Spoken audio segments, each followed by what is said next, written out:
Okay, hi everybody.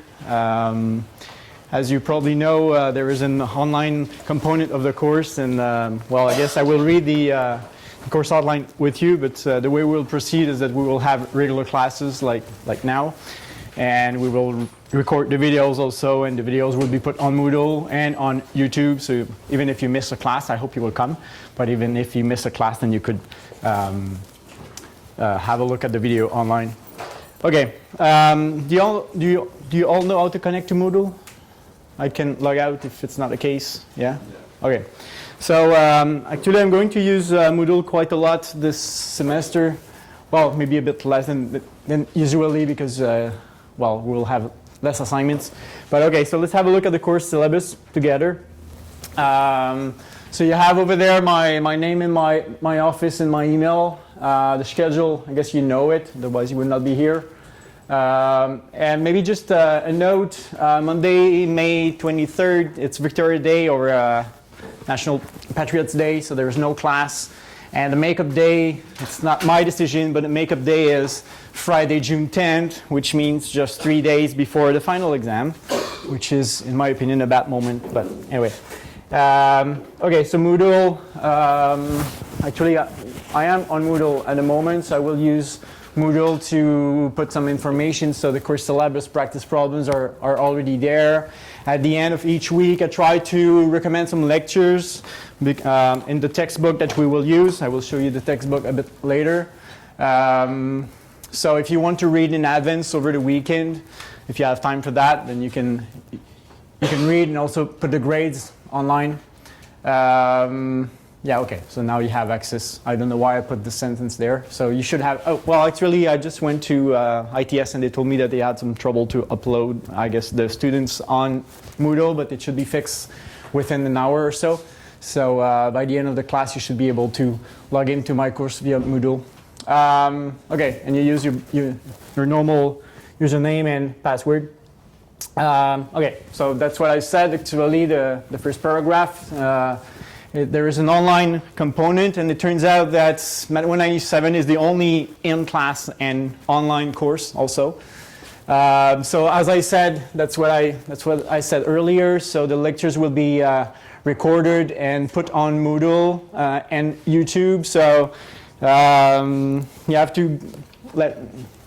to give us the time to upload the file and to put it on YouTube, and YouTube to process a bit the files. So I guess they will be fully accessible maybe just on the following morning. So Tuesday and Thursday morning, maybe during the night, I don't know.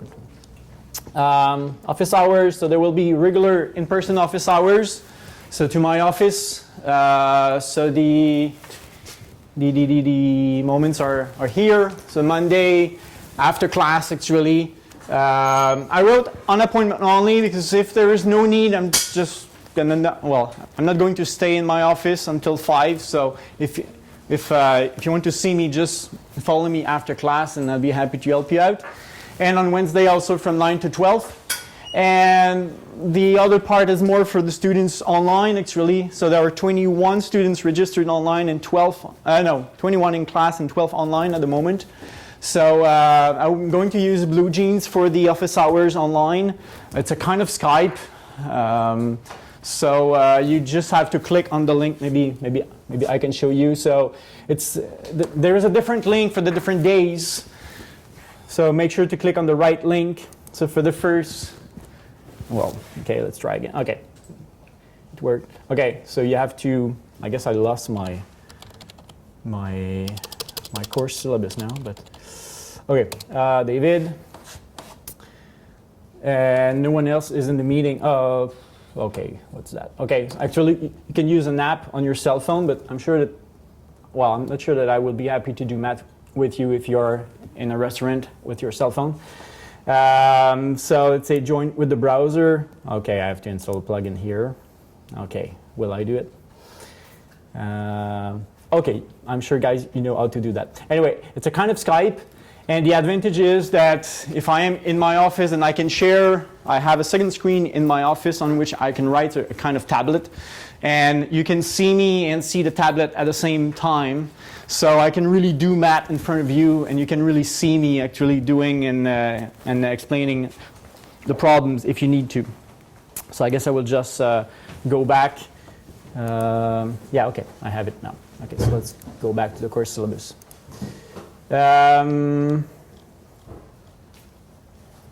Okay, evaluations and practice problems. Actually, normally when I teach a spring course, I don't give assignments because I feel that it goes a bit too fast. You don't really have time to do assignments, and I don't have time to mark them. But it will be different this year because of the online component, because every exams have to be proctored. So I decided to do only one exam, only one final exam, which is not the perfect situation, I guess. But so one final exam that is worth 70, and just because I did not want it to be worth 100, then I decided to give periodic assignments, so for a total of 30% of the final grade. So after each single class, there will be an assignment posted online, and you will have 1 week to do it. But because I'm lazy, I won't have to mark them. They will be marked automatically because we're going to use Webwork. So maybe a bit later I show you the details. So you can log in on Webwork and you will see the questions, and then you can submit your answer and it will be automatically marked. Okay, so you will have 1 week to do the assignments. So because I put one assignment at the end of every class, and you have 1 week to do them, it means that you will have regularly 2 assignments due at the same, well, not at the same time, but 2 ongoing assignments. So don't wait until the last minute to do them, please. And so on the very last day, June 10, I'm not going to give an assignment. On June 8, I don't know yet, so I will see how it goes, where I am in the theory. So 10 or 11 assignments will be given in 6 weeks, so I hope you're ready to work. I will drop the worst assignment in the calculation of the assignment average. Okay, so let's have a look at the final examination, and then I will discuss Webwork a bit more. Final examination, as I said, there will be only one exam, and in theory everybody should come to Bishops to write the exam, so even the students online.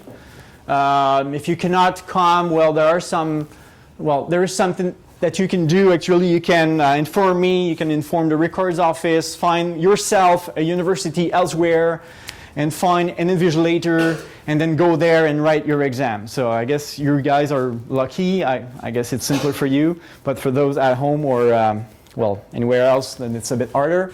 So yeah, that's the way.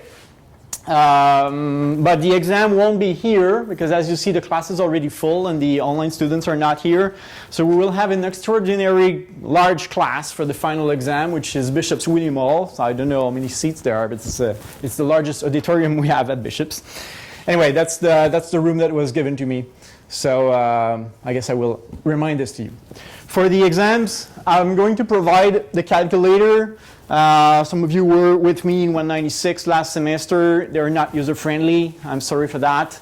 But I'm going to provide it just because there are now some really simple-looking calculators with amazing functions, like they can differentiate function, which is the main topic of that course. So I don't want you to have a way to, well, I guess you have other ways to cheat, but not with your calculator.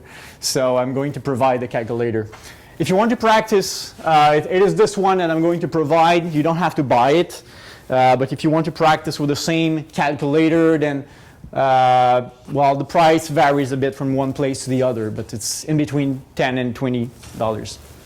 I don't allow supplemental exams, which means that if you fail, you fail. I'm not going to give you a second final exam. I grew up with 60% as a passing grade, and so in my mind with 50 you should fail actually. But okay, so especially with 45 for instance, so I don't give any second chance.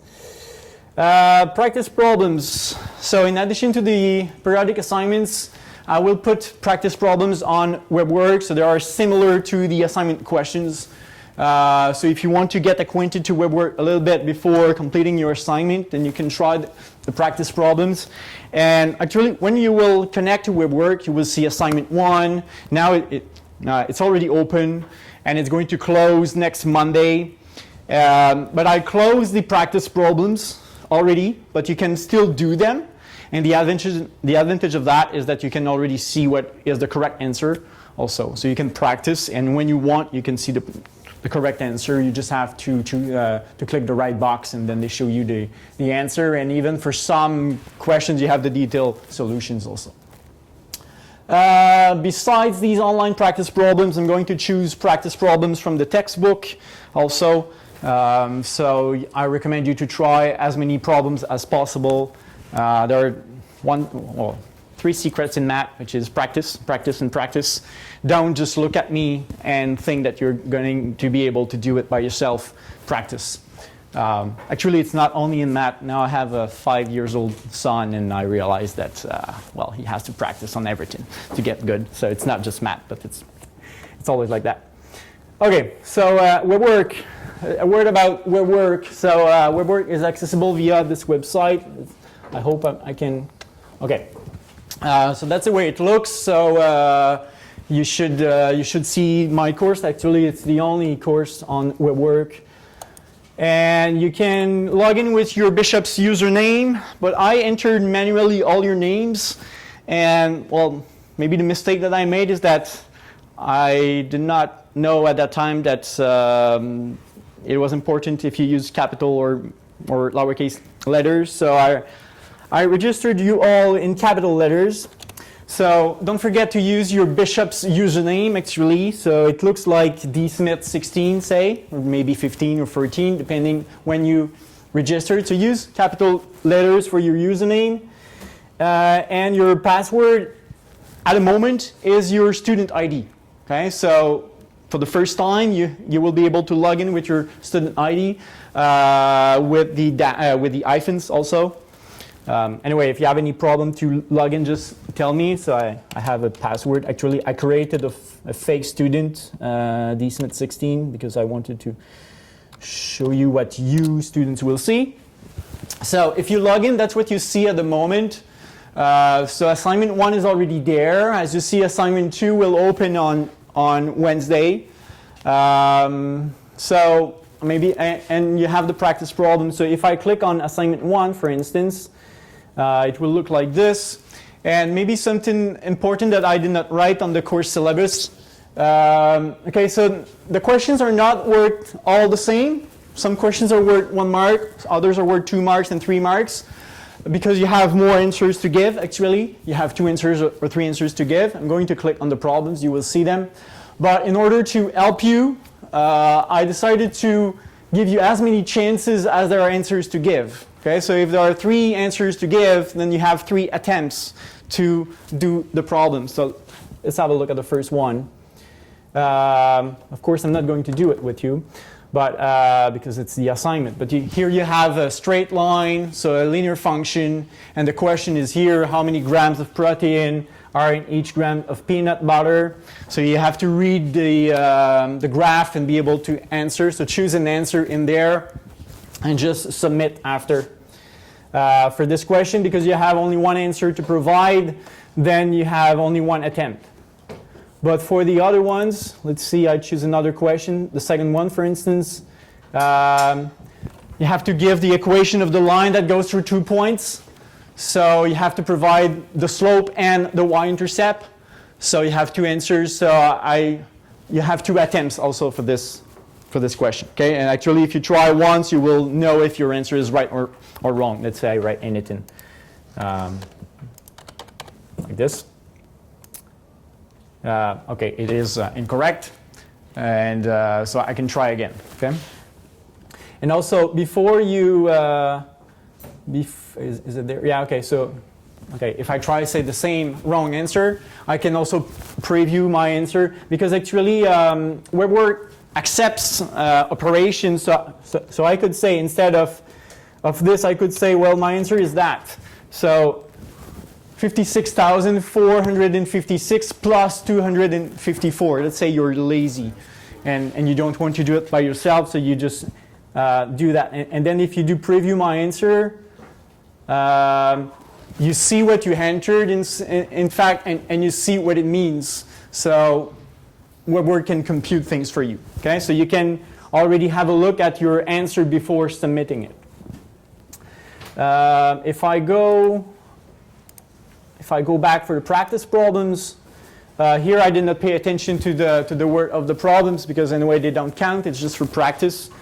If we have a look at problem 1, okay, so what is the slope of the line through these 2 points? Let me do it quickly. Well, the slope is going to be 0. So you can check your answer. Okay, that's correct. I did not answer the other ones. And let's say you try, and you don't know, well, what is the correct answer. Actually, you can click that box there and show correct answer, and then check answer, and then the answers are given. Okay, so after a while, you can give up, say, and have a look at the answer. And also, I don't know if I will find a problem where the solutions are given. Okay, here you can also see the complete solution if you want. So there are some problems where you have a solution there and they explain you what to do. Okay, so it's not the case for all questions. Any questions about Webwork? Take your time before submitting an answer. Just make sure it's right. Actually, I tried my assignment and I did not do quite well because I did not pay attention to really the questions really and the choices that were presented. So take your time. I guess that's my advice. And also, you all get different questions. So the questions are all similar, but the numbers are different. Okay. So, okay. So as I said, okay, so after each class, it really will be a new assignment, and I would try to put also practice problems related to the assignments. Okay, and you can email me. You can see the grades. Well, I guess for the moment it's not really relevant, but okay. So you can see that for assignment 1, I tried the second question actually, and I got it wrong. Okay. So let's log out. Let's go back to the course syllabus. What else? Webwork. Okay, so that's what I said. Put your username in capital letters, and your password is, for the moment, your student ID, but you will be able to change it. So don't forget to put the hyphens also. Okay. How to use Webwork, I think I explained it, but you have more information at that page. So all the functions or the symbols that Webwork accept. For instance, if you want to write 2 to the power 3, well, it's this symbol that you have to use. So you have a list of symbols that you can use, that you should use actually. So you can go on that page and all the symbols are explained. Numerical tolerance of Webwork. Webwork will tolerate a mistake of 0.1%. So for instance, if the right answer is 100, it's going to accept if you write 99.9 or 100.1, but it's not going to accept if it is higher than 100.1 or less than 99.9. So make sure to be accurate. Don't round up. Okay, that's the rule, I guess, here.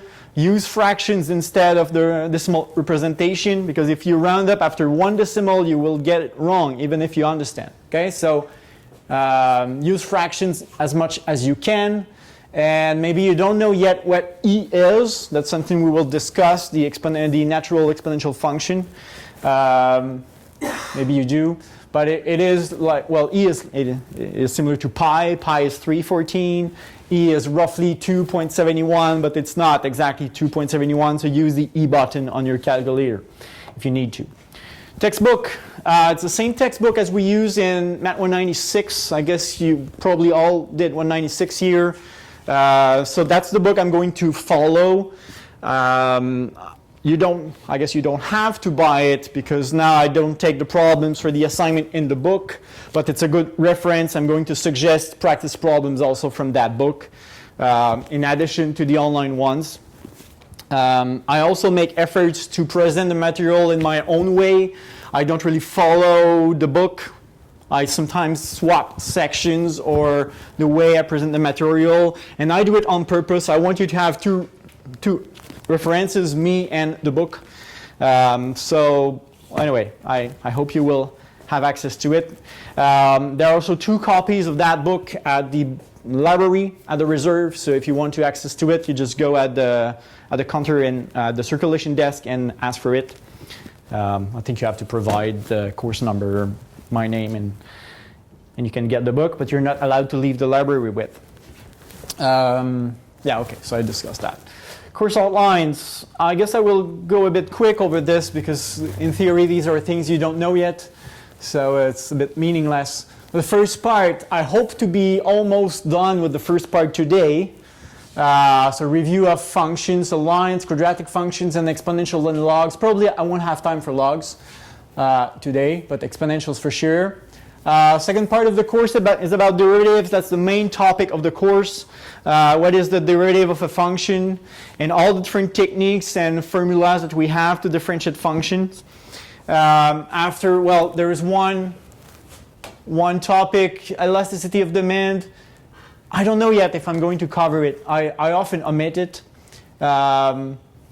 Actually, I guess I have time because normally I give midterms and I give quizzes, and now I don't give any of these, so I have more time than I normally have.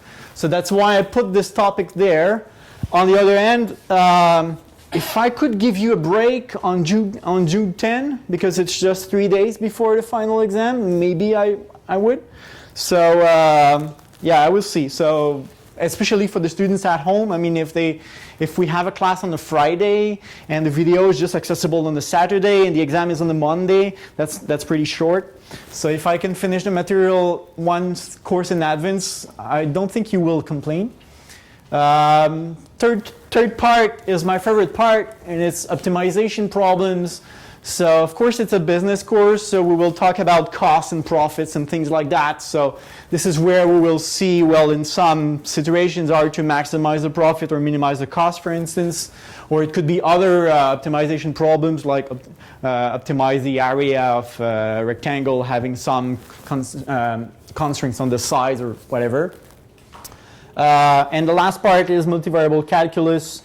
It's part 4, multivariable calculus, and if we have time, part 5, which is integration. Actually, many years ago, I don't know, 5 years ago maybe, there were 2 math courses for the business program. Calculus 1, which is this one, and Calculus 2, which is integration. And finite mathematics, or 196, did not exist at that time, and then we changed things a bit, and we were supposed to cover differentiation and integrals in the same course, which is just impossible. So actually, when I have time, I discuss integration.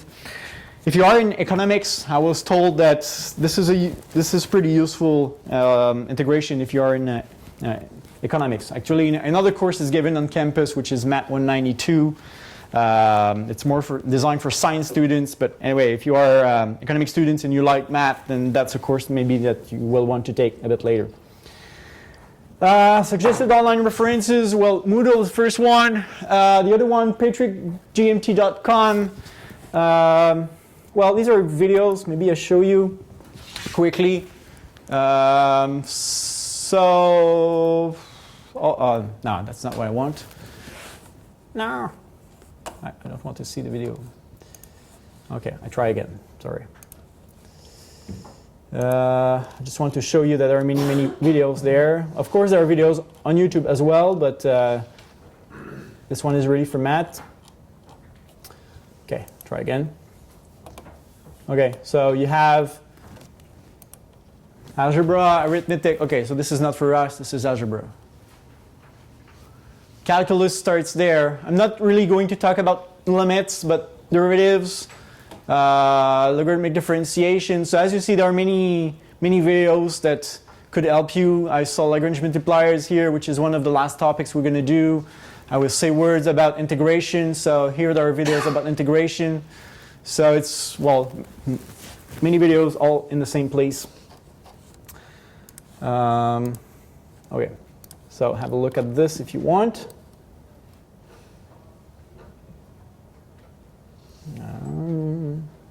Okay, and other sites I'm not going to show you, but MIT, for instance, also has online courses, and the videos are actually accessible, so you can have a look at these videos, or Khan Academy as well is a source of nice videos. So notes, start working the first day of class, which means today, because you have an assignment already online. Do the practice problems. The final grades are related to your attendance in class and effort in the assignments.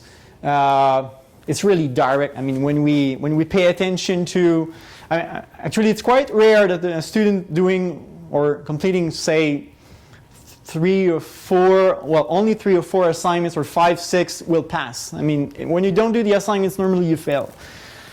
And okay, so in the book, the odd numbered exercises are provided, well, the answers are provided at the end of the textbook. Please turn off your cell phones. I'm sure you can live without it for 3 hours. I know it's hard. Yes? So we have to do one assignment for every class? Every class, yes. So you have 1 week to do it. And maybe you noticed I put 10 questions in the first. I would try to not put more than 10 questions, because it means 20 questions per week and it goes fast. But so I try to not put too many redundant questions actually. They're quite different. Can we just upload them online or something like that? Repeat, please. The assignments. So suppose we do the assignments, do we turn them in like at someone's office, or can we just upload them and send them to you? You submit your assignment directly on Webwork. As soon as you click submit my answer, that's it. So Webwork tells you if you're right or wrong. And I will just access to your grades actually and put them. Okay, so I use also Moodle for the grades, so you will see your grades on Moodle appear. Okay, so feel free to contact me. The last page, I'm not going to completely read it with you, but we were recommended to put this in our course outlines now. And it's about mental health problems, especially at university. So maybe the last sentence is, well, yeah, is there. So approximately 75% of all lifetime mental health disorders occur between the ages of 18 and 24. I guess it's you, I guess. And actually we see more and more of these issues on campus. I've been teaching here for 8 years now, and well, it is more present than it was 8 years ago. So there is help for you on campus, not just for mental health actually. The student services, that's located just above the bookstore. So if you know where the bookstore is, just above it, it's the Marjorie building. I don't remember the name exactly, but it is right just above the bookstore. And so any kind of problems, could be mental health, but it could be having trouble to organize yourself, procrastination, problems at home, whatever reason, suicidal tendencies, whatever. Okay, so there are people there to help you out if you and even actually you have access to a nurse also, not there but on campus. So feel free to contact these people.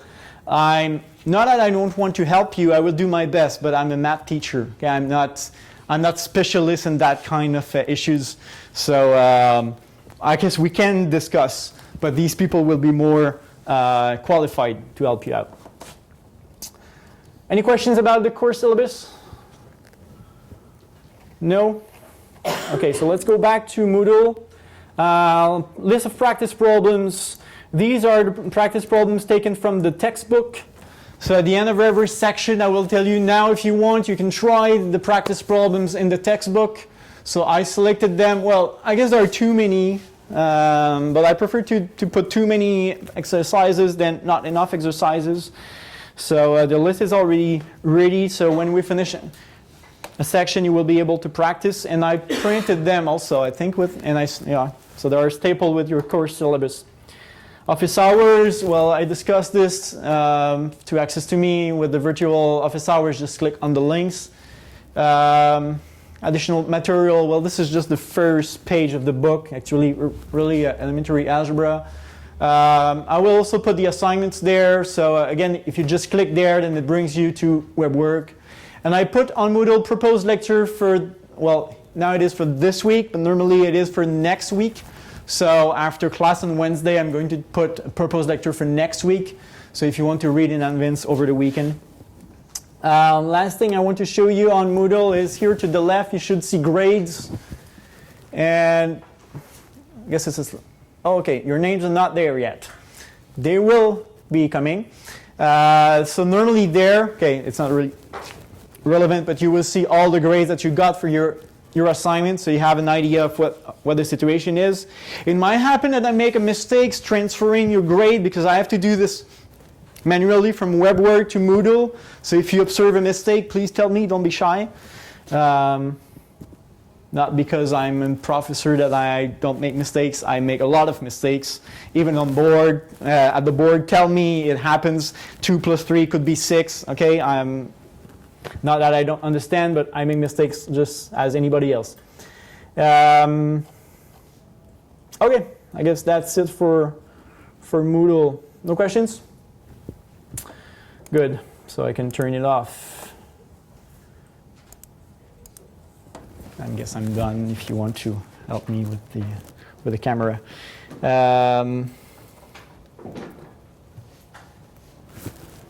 Okay.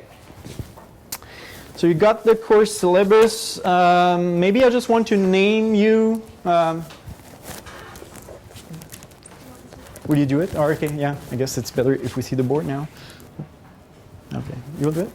Okay, thanks. Thanks. Shut down. It did not move up. That's strange. Normally it does move up. Okay. Okay, anyway.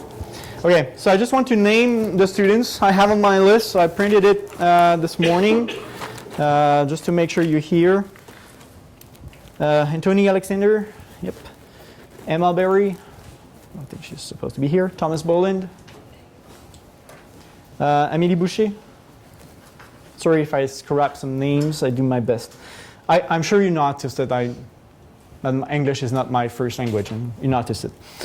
Andrew Carmichael, Gal Clarenc, Alexandra Claveau, Andrew Cook, Meng Ting Kui, thanks. Maxime Drapeau, I'm sorry, I'm sure I didn't pronounce it properly. Maxime, Elisabeth Gauthier, yep. Yeah, thanks. Michael Jones, Yannick Labrosse, I did not recognize you, don't know why. Cheng Wang Li, Camille Massé, Adrien Pachequet, Gerardo, Wake You, René Sadler, and Jiao Wu. Okay. Anybody else? Oh yeah, you're not in the list, but I saw your name, and I already set up your Webwork account also. Anybody? Yeah. John Edwards. John Edwards. Okay. Are you registered? I'm meant to be, but. Okay, we'll have a look at that. Okay. Did you get the course outline? Yeah. No. Yeah.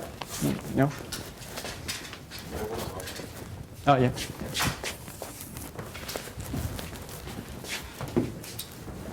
Okay, so anything else I want to say? Yeah, some of you might know that there is a Math Help Center on campus. Unfortunately, it's not going to be open during the spring semester. Yeah, and also at the student support service, I always say something else.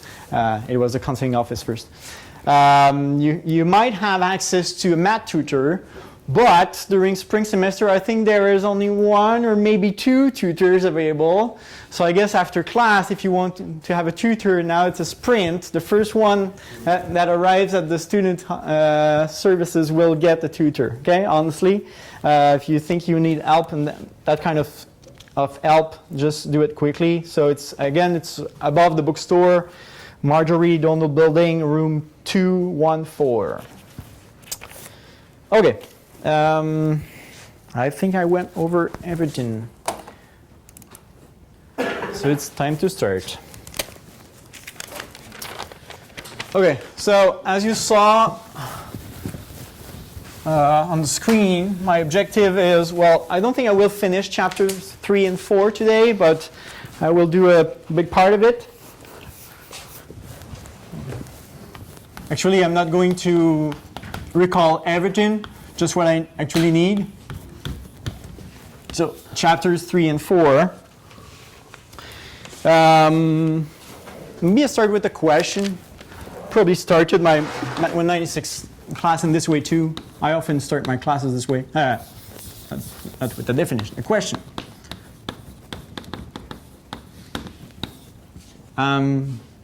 What is a function?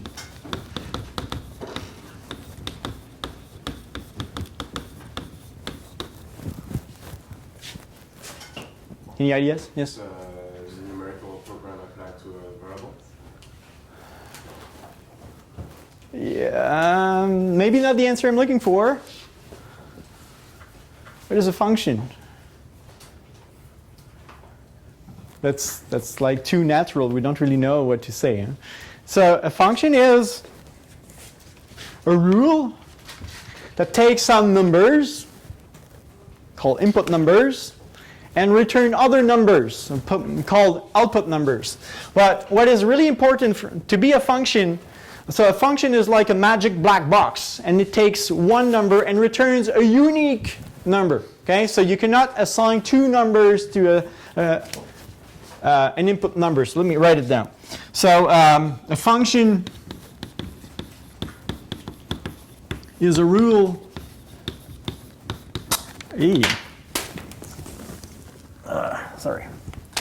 That assigns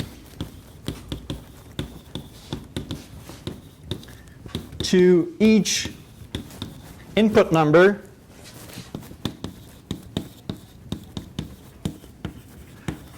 say x a unique, and that's what is important, a unique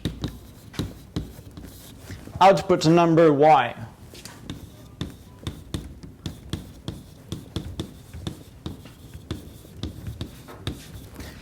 And maybe I forgot to write one thing here. So a function could be, let's say, f for function. And this number y is denoted y, so denoted by y is equal to f of x. Okay, so if I assign one number to f, say 3, 4, 5, f is going to return only one number, so not two numbers, okay, or more. The set of all input numbers is what we call the domain. So the set, maybe the word set is not a word that you're used to see. A set in math is like a bag. Okay, so the bag containing all the numbers. Okay, so the set of all input numbers is called the domain.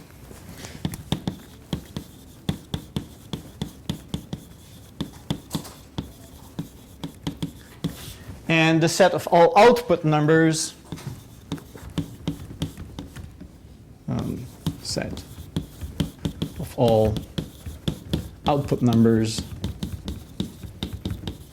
is what we call the range.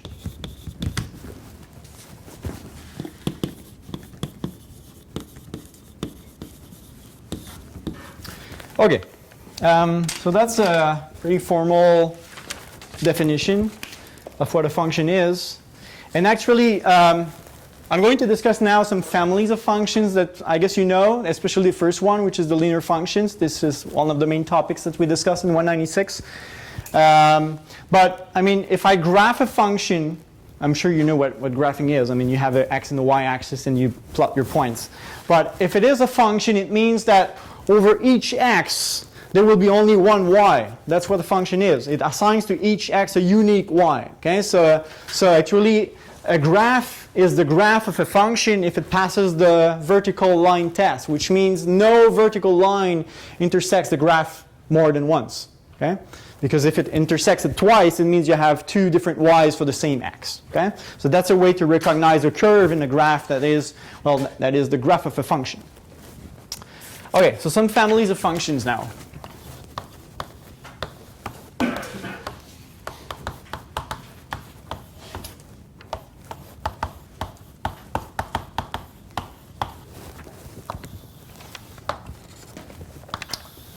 Okay, so first family, as I said, this is a family that you should know well because we discussed this family a lot in 196. It's the linear functions.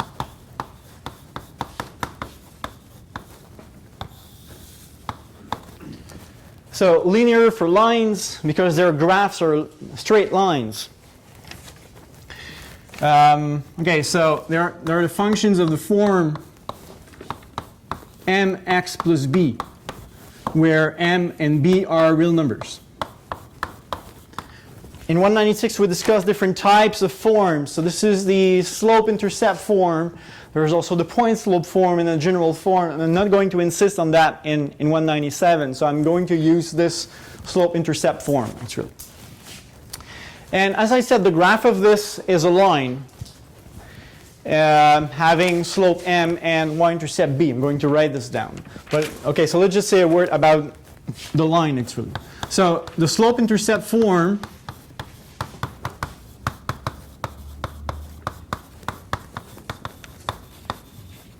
of a line, because the graph of a linear function is a straight line, is an expression of that sort.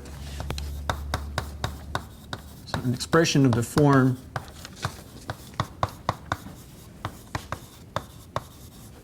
y is equal to fx, f of x, which is mx plus b. What I actually put there, so this was like a scoop. M, B, and R, where M is the slope and B is the y-intercept. So where B is what we call the y-intercept. So what is the y-intercept? It is where the graph, or here where the line intersects the y-axis. And why is it the case? How do we find the y-intercept of a function in general? Not necessarily a line, but yeah. Anybody? X equals 0. Yeah, exactly, because the place where the curve intersects the y-axis, you're just above the origin. So x takes the value 0. So actually, if you want to find the y-intercept of any function, you just replace x by 0. And here, if I replace x by 0, I get m times 0, so 0 plus b, so b. Okay, so b is the y-intercept. So where the line intersects the y-axis. And m is what we call the slope.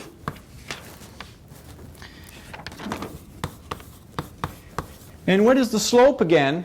It is, I'm going to write it down, but it is like the speed at which the line increases or decreases. So actually the slope is really the variation along the y-axis when x increases by 1. So when you move along the x-axis to the right, so when you increase your x by 1 unit, the slope is really the variation along the y-axis. Okay, so if the slope is positive, it means that you move up along your y-axis. If it's negative, then you move down. Okay, so the slope, so if x1 and y1 and x2, y2 are any two distinct points,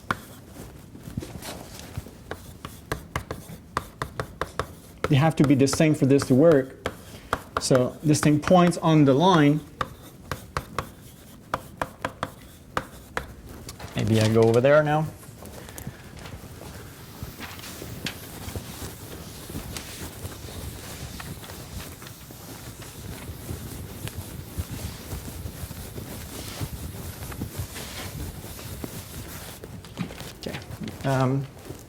Then m is obtained, okay, so it is a ratio, the difference between the two y's over the difference between the two x's. It doesn't matter if you put y1 first or y2 first, but if you put y2 first, you have to put x2 first, and you put y1 first, you have to put x1 first. So actually, you can permute them this way, it doesn't matter. Actually, just the sign above and below will change, but the signs will kind of cancel, and you will get the same answer. So I can say that this is equal to y1 minus y2 over x1 minus x2. It would be the same answer. Okay? Actually, just factor out -1 here and there and simplify, you will get that exactly. Okay? But you cannot write y1 minus y2 and here x2 minus x1. Okay? The order is important in some sense. Okay. Don't be shy to interrupt me if you have any questions. Actually, it's not from me. Well, yeah, I guess it's a bit for me because I'm paid to be here. But I know all this stuff already. Okay, so it's really for you that I talk about math today. So don't be shy to ask. Okay. Maybe some additional information. So two notes, 2 remarks. If B is the y-intercept, what is the x-intercept? How do we find the x-intercept? I guess it's the same question. Y equals 0. Okay, it's the same kind of answer as here. We said to find the y-intercept, which is the place where the line, or in general the function, crosses the y-axis, we have to set x is equal to 0. Now if I'm asking where does the curve or the line intersect the x-axis, now y takes the value 0. So first, the x-intercept, how to find the x-intercept? Well, you put y is equal to 0, the same thing as over there. So you put y is equal to 0. So I guess I can solve this in the very general situation, and I'm going to get an answer. If you're like me and you have just limited space in your mind to remember things, don't remember what I'm going to put there. I hope you understand. I hope you know that you just put y is equal to 0. That's easier to remember this than to remember the formula I'm going to give, even if it's not super complicated. But okay, so if I put y is equal to 0 here, I get 0 is equal to mx plus b. And then you solve for x. So how to solve for x, you would subtract b first before dividing by m. You have to respect the priority of the operation. So you subtract b on both sides. And then you get negative b is equal to mx. And only there, at this stage, you divide by m. Of course, here, if I want to divide by m, my m must be non-zero.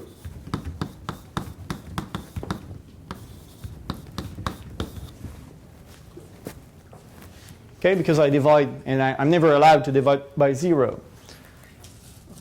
What can I do if m is equal to 0?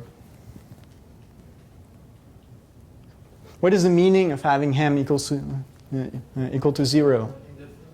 The slope is 0, which means if we move along the x-axis by 1 unit, y doesn't change, right? So the line is actually horizontal. So when m is equal to 0, we have a horizontal line. So either we are exactly on the x-axis and all single points are x-intercepts, or we never intersect the x-axis because the line is parallel. So actually we find one answer when we have a non-vertical, non-horizontal line. Okay, so that's the x-intercept, but please don't remember this. Just remember how to get it. I think it's easier because actually it is. Well, it's better to remember this because if you face a nonlinear function, a quadratic function, whatever, exponential, it's always this approach that's going to work. This formula is only good for lines. Okay? So remember what to do. That's much better. And the second remark is that if you choose 2 points in the Cartesian plane, there is a unique line passing through these 2 points. Okay? So there is a unique line passing through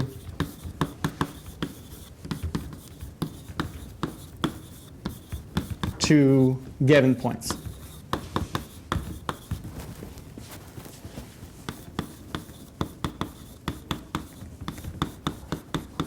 I will show an example.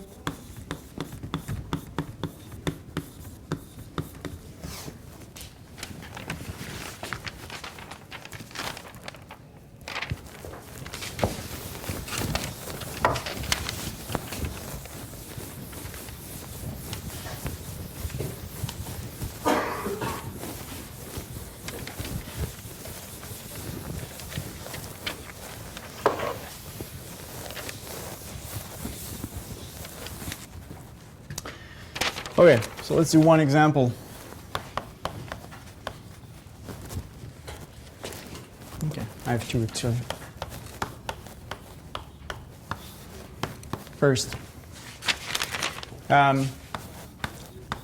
let's consider the linear function as a very simple one, 2x plus 1. So it's already in the right format, which means, which is mx plus b. So here m is 2 and b is 1, right? How could I find other points on my line? Or I should say, how could I find points on my line? Not necessarily other points. Just assigning values to x, right? So, I don't know, let's say x is equal to 0, for instance. I'm going to get my y-intercept. So I get f0, which is 2 times 0 plus 1. This is 1. So I get the point 0, 1. And I can assign another value to x, say 2, for instance. And then I compute f of 2, which is 2 times 2 plus 1, which is 5. So I get the point 2, 5. Okay, so we have 2 points. Now if I want to find, well, actually it turns out here that I computed or I found the y-intercept already. And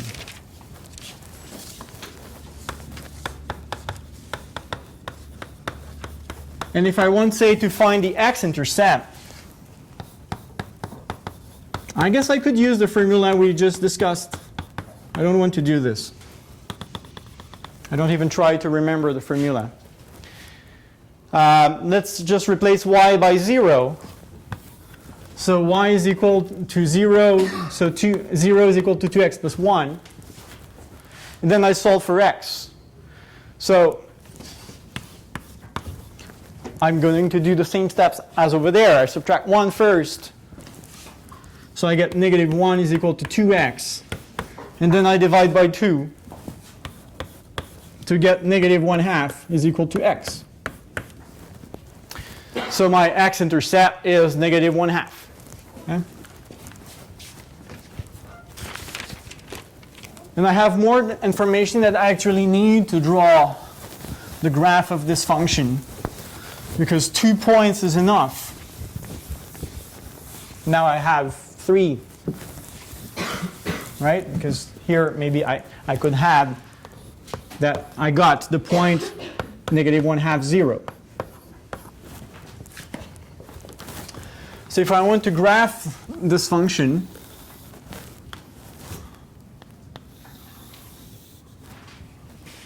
what are my points? 2, 5. Okay, so let's say 1, 2, 3, 4, 5, 1/2, 1, 3/2, 2, 3/2, negative 1/2, negative 1, negative 3/2, let's say negative 1, negative 2, negative 3. It's going to be enough. Yes? Yeah, thanks. 5/2. Okay. So now I just try to plot my points. So the point 0, 1. Of course, this is my x-axis. This is my y-axis. So when x takes a value 0, y takes a value 1. So I have this point there. I have the point 2, 5. So 2 there, 5 here, roughly. And negative 1/2, 0 to here. I guess having 2 points is enough. Having 3 is probably better, because we kind of, well, I mean, if they're not aligned, we made a mistake somewhere, right? So it's a kind of way to verify our calculations. Okay, so we would get a line like this, okay? So even if you choose another value for x, let's say x is equal to 1, you get 2 times 1, so 2 plus 1, 3. So the point 1, 3 is supposed to be on my line, and it's right there, okay? So all the points are there. The slope, we said, well, okay, well, I guess we did not say it. What is the slope here? 2. Actually, it is here, right? M is equal to 2. And we can see this because, as I said, what is the slope? It is the variation along the y-axis when x increases by 1. So here is the point 0, 1. And if x increases by 1, I'm now here. And then the point on the curve is here at the point 1, 3. So this is 1, 3. This is 0, 0, 1. And indeed, here we have an increase of 2 units. Okay? So to pass from this y value to this y value, so to pass from 1 to 3, I need to add 2. Okay? That's really the meaning of the slope everywhere. This interpretation here, taking any 2 points and computing y2 minus y1 over x2 minus x1, is only good for lines. The main topics of this course is derivatives. And what is a derivative? Actually, if I give you any kind of curve, the question will be, what is the slope at every single point? And if I give you a curve, say like this, say, it's not the function here. Okay, like this, say, clearly it is steeper there. So if you're standing here with your pair of skis, and you would like to go down, maybe you want to know, is it really steep or not, right? I guess that if you're here with your pair of skis, I guess it's safer, right? Because it's roughly flat. So the idea of the course will be so the derivative of a function, so if I have this curve, which is the curve of a function, the derivatives will be a tool to know how steep it is everywhere. And I'm not going to be able to use 2 points. Because if I take, say, a point here and a point there, I get, say, this line in between the two. And this is what we would call just the average rate of change, not the instantaneous rate of change. So it doesn't tell me how steep it is here. It tells me how steep it is in general from here to there. Okay? So this idea works only for lines, and it's not going to work for any kind of curve. So eventually I will ask you, what is the slope there? What is the slope there?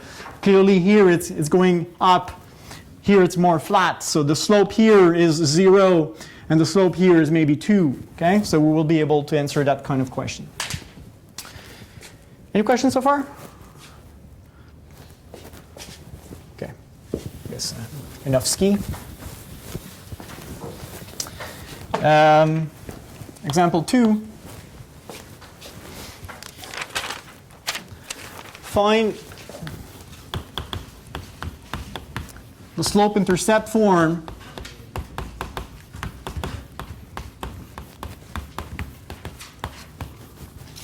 of the line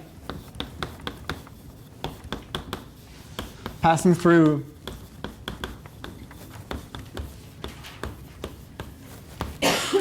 the points 1, 2, and 3, 7.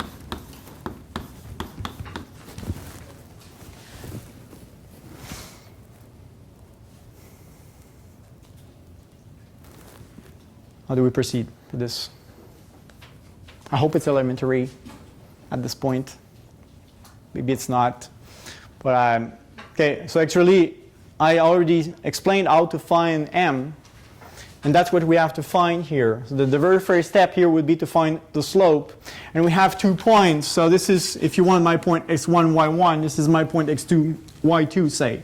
So using these 2 points, I am able to find the slope. So solution, the slope is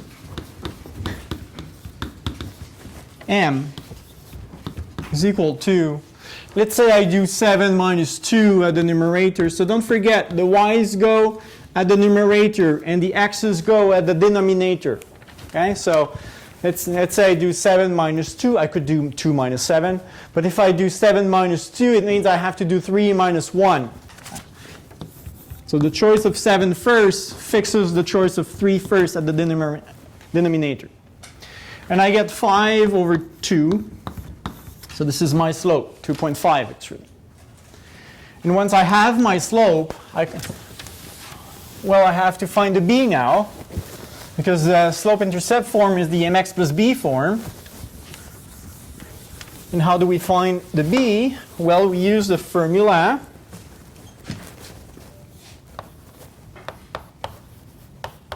Okay, that's our formula. And now we know b. We know m, sorry. And we want to find b. So b is clearly y minus mx. And now we can actually, we can use any of these 2 points. So let's say I use the point 1, 2. I can say, okay, I'm going to use x, y, this is going to be 1, 2. And my m, we just found this is 5/2. So my b is, y is 2, m is 5/2, and my x is 1. So this is 2 minus 5/2, so it's negative 1/2. So my line, the slope-intercept form of my line is 5/2 x plus b, with b as negative 1/2. Okay? And I guess we can double check, because if we replace x by 1, we're supposed to get 2. So let's do that. If I replace x by 1, I get 5/2, so 5/2, minus 1/2, so I get 4/2, so 4/2, which is 2. And if I replace x by 3, I get 15/2 minus 1/2, so 14/2, which is 7. Okay? So it's relatively easy to verify our answer. No questions? That's it for lines. Quadratic functions now. Not the topic we discussed in Math 196. Anyway, a topic we assume you know in this course. Okay, so the general equation of a quadratic function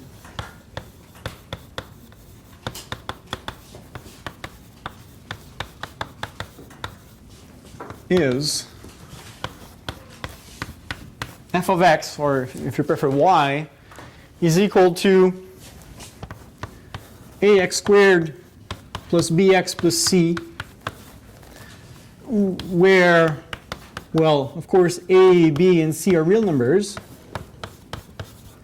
But something also important, a is not 0. Because if a is 0, well, if a is 0, then I have 0 times x squared. So I'm better to not write this part, and then I just have bx plus c. So I actually have a linear function. Okay, so if we want to have a quadratic function, we have to assume a is not 0. The graph of a quadratic function is not a line anymore. What do we get? Do you know? What is the shape of the graph of a quadratic function? It's a parabola. Thanks for your participation. Okay, so the graph, or the curve maybe I should say, of a quadratic function is what we call the parabola. And actually we can get two types of parabolas. One that we say it curves up, another one we say it curves down. And we can already know what kind of parabola we will obtain just by looking at this number a. This number, the sign of this number a, plus or minus, tells us what kind of parabola we will get. So if a is strictly positive, because I assume a is not 0, so it is either positive or negative. A positive will give me a parabola that curves up. And the parabola that curves up is something like this, kind of big U. I don't know where this big U is located exactly in my x-axis in my Cartesian plane. So the x-axis could be here, and then the parabola doesn't cross the x-axis, or the x-axis could be here, and then the parabola crosses it twice. Okay, so we don't really know where it is. A trick to remember, okay, so we say here that the parabola curves up. Whoa. The parabola curves up. I guess I should say upward. And if A is, I'm going to give you the trick in a minute. So if A is negative, then we get the other kind of parabola, so curving down like this. This one curves down.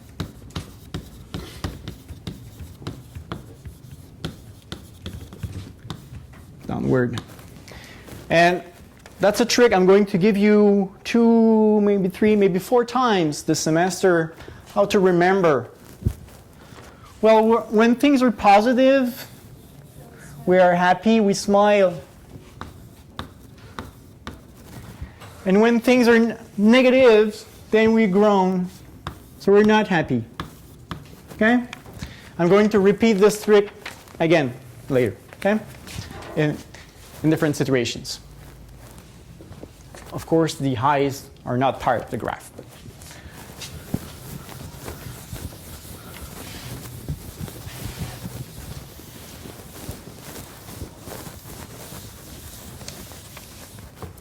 Okay. How do we find the y-intercept?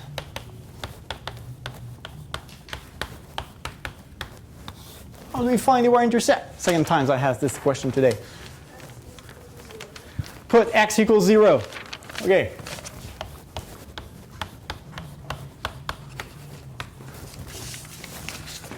Okay, and if I put x is equal to 0, I get, okay, maybe I'm going to write my equation again. Okay, so this is my equation, and then I put x is equal to 0 in there.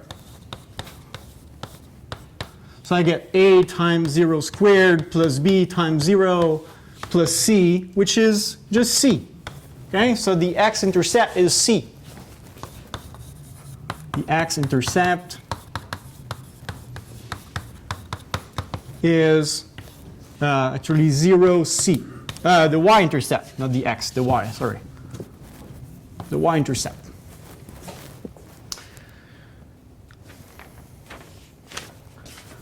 Now, how do I get the x-intercept?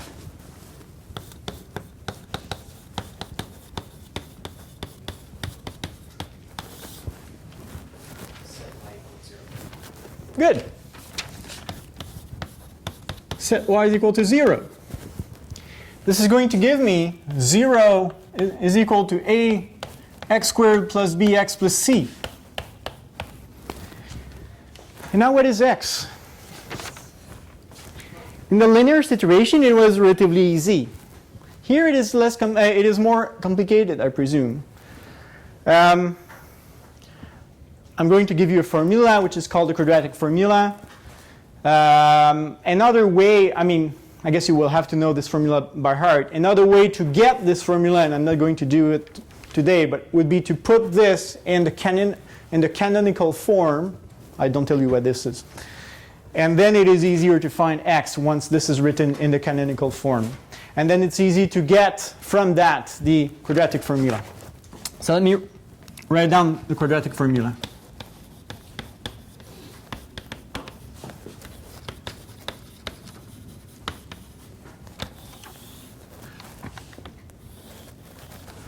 So when we have 0 is equal to ax squared plus bx plus c, x is given by minus b plus or minus the square root of b squared minus 4ac over 2a, 2 times a. I wrote plus or minus, so actually you have to choose the plus or you have to choose the minus. So you could get 2 different answers. Okay? If you choose the plus, you get an answer. If you choose the minus, you get another answer. But there is also a possibility that you don't get answers at all because we have a square root here. And what is below a square root must be non-negative, right? So, for instance, the square root of -3 does not exist. So if it turns out that b squared minus 4ac is negative, then this square root doesn't exist, and then we get no x-intercept. So the parabola will not cross the x-axis. So maybe I read this down. Because I said my parabola looks like this here, and we don't know where the x-axis is. So if the x-axis is below, completely below it, then we will not get any x-intercept. If the x-axis is here, we will cross it twice. So there will be 2 x-intercept. The x-axis could also be right there, just touching this point there, and then we would get only one x-intercept. So let me write this down.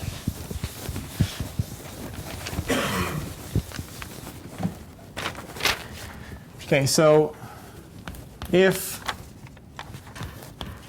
b squared minus 4ac is positive, strictly greater than 0, let's say 9, for instance, then the square root of 9 is 3, so we would get minus b plus 3 over 2a, or minus b minus 3 over 2a, so we would get 2 different answers.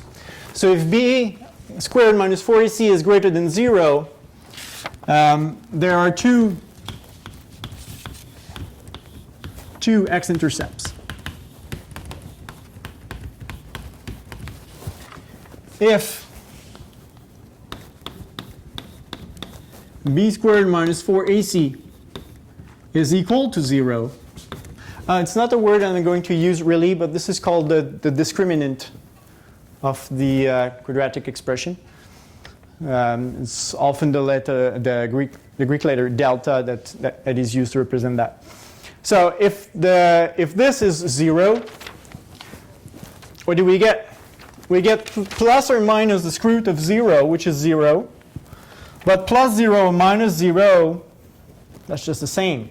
So actually we just get minus b over 2a. We just get one answer in that case. Okay? Because if we choose the plus or the minus, we had to subtract 0. So there is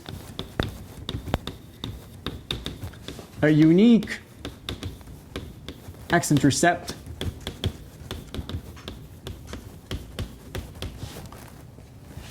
and this x-intercept would be, here I did not write it because it's really a formula, but here if this is 0, we get just minus b over 2a. So that would be the x-intercept. And finally, if b squared minus 4ac is negative, there is no x-intercept.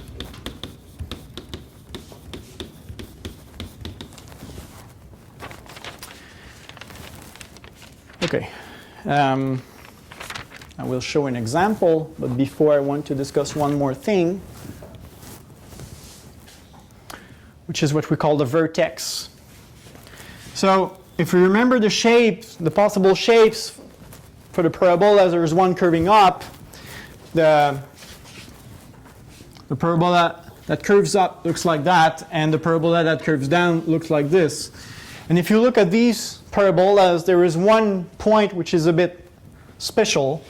In that case, it is this point, so the lowest point. And in that case, it is this point, so the highest point. So this point is called the vertex. So the lowest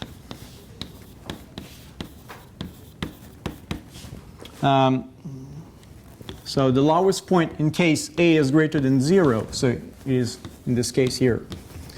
The lowest point when a is greater than 0, or the highest point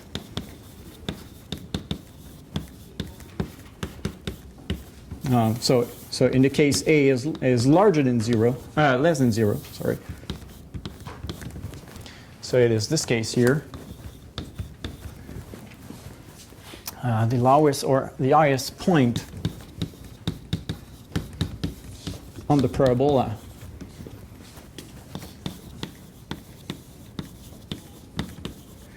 is called the vertex.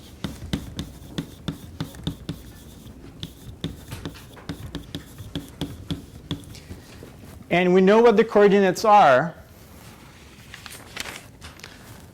So its coordinates are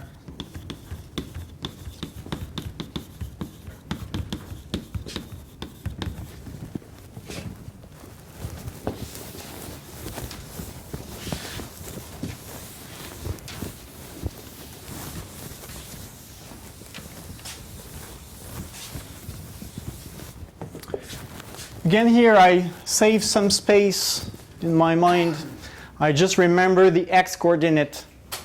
I don't know the y coordinate. The x coordinate is minus b over 2a.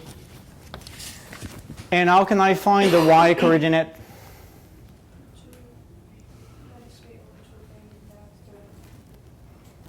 I take this number and I plug it in my function, right? So what is the corresponding y? Well, it is f of that number. I guess I could give you a formula. I just have to start with my ax squared plus bx plus c and replace x by minus b over 2a. I will get something in terms of a, b, c, but it's not really relevant to know it by heart. If you know that once you know the x coordinate, you just plug it in f and get the y coordinate. This is, I guess, better. Okay, so it's called a vertex, as I said. Let me do one example and then we could take a break. I tried to give you a 10 minutes break in the middle, like if it was 2 different courses. I don't promise that it will be always at 2:20 here. Okay, maybe we can take a break now, finally, because my example is almost 1 page long. So, okay, so we can take a break now and start it again at 2:27, 2:30, something like that. Is there a place to walk in the... Yeah, it's okay.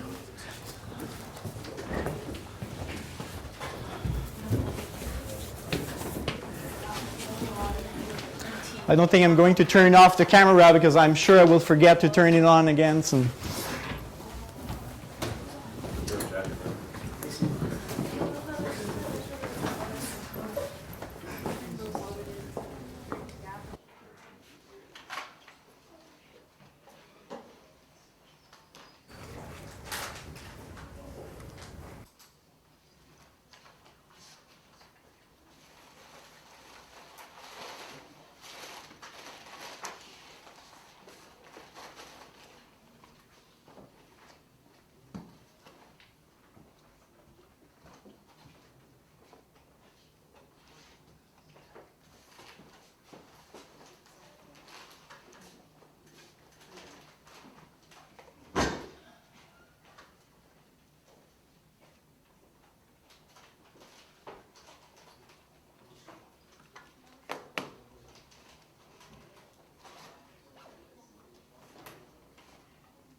mathematics, will you? I haven't registered yet.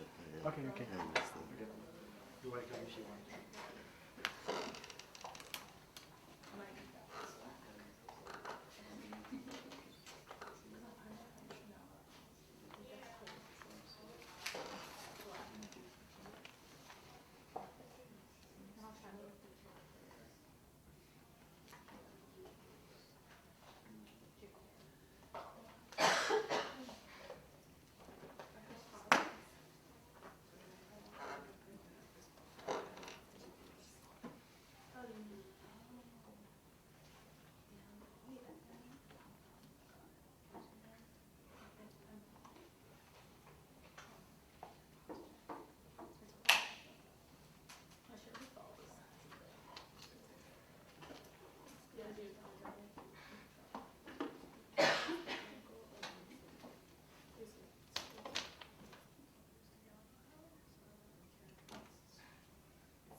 Okay, so let's continue.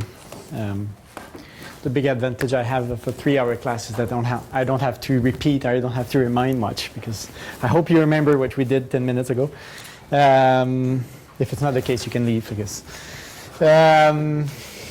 Okay, so the last thing I discussed was parabolas. So how to find the y-intercept, that's easy, we replace x by 0. How to find the x-intercept, we also replace y by 0, but then it's not more, it's not on the board anymore, but then we have the quadratic formula, and we have the vertex. So I want to do an example. Okay.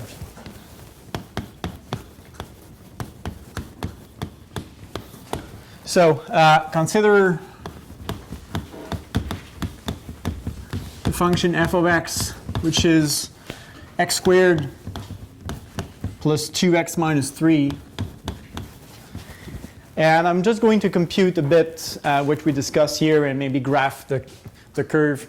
So here, if I compare with ax squared plus bx plus c, a is the coefficient of x squared. So, well, there's no coefficient, but actually it's 1 because I can write 1 times x squared. So a is 1 here, b is 2, and c is negative 3. Okay, so the sign is kind of included in the c because it's plus negative 3. Then I will compute, okay, I guess I can already say it's going to be a parabola curving up or down. What kind of parabola will we have? The a is positive, so since a, which is 1, is positive, the parabola will curve up.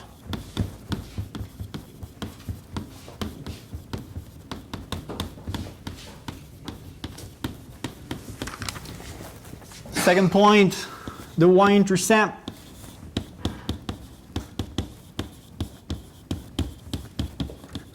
Well, the y-intercept, we replace x by 0, and if we do this, we get f of 0. Well, actually, we saw it was equal to c, but so 0 squared plus 2 times 0 minus 3, so this is negative 3. So the y-intercept is 0, negative 3. X or y-intercept has 2 coordinates, by the way. So it's not just negative 3, it is 0, negative 3.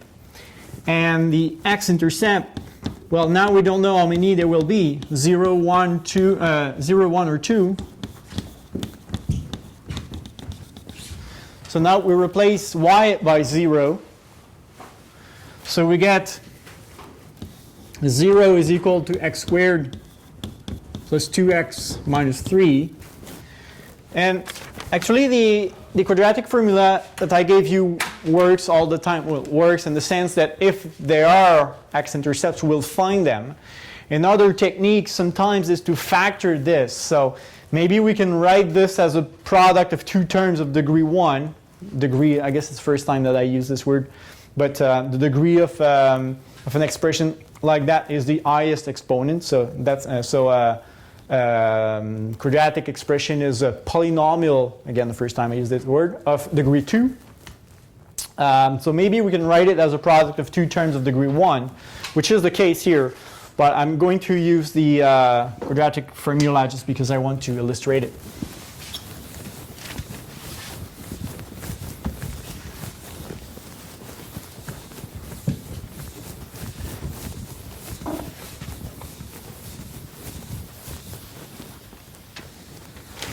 Okay, so the quadratic formula says that then x is equal to, maybe I'll write it again, minus b plus or minus square root of b squared minus 4ac over 2a.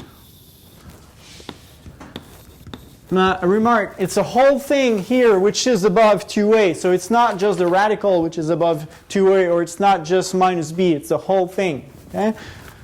So the division bar is quite long from the beginning to the end. So here we get minus, well, b we said is 2, so minus 2 plus or minus square root of 2 squared, so, which is 4, minus 4 times a, which is 1, times c, which is negative 3. So 4 times a times negative 3, all of this is below the square root. And the whole thing here is divided by 2 times 1, because a is 1. So we get negative 2 plus or minus square root of 4 minus 4 times 1 times negative 3. So this here is negative 12. So it's 4 minus negative 12, so 16 over 2. Of course, the numbers are well chosen here in class. Square root of 16 is 4. So we get negative 2 plus or minus 4 over 2. So if I choose the plus, what do I get if I choose the plus? I get negative 2 plus 4, so 2 over 2, which is 1. Or if I choose the negative, I get negative 2 minus 4, so negative 6 divided by 2, I get negative 3. So negative 6 over 2, which is negative 3. Okay, so the x-intercepts are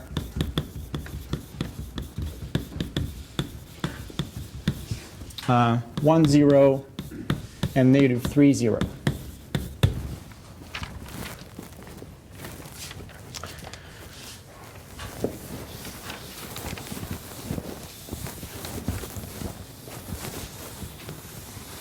Maybe just a remark here at this point. I told you that one could write this expression as a product of 2 terms of degree 1. So maybe I do it here. So a remark, another way to solve, well, to find the x-intercept in this example, if I have 0 is equal to x squared plus 2x minus 3,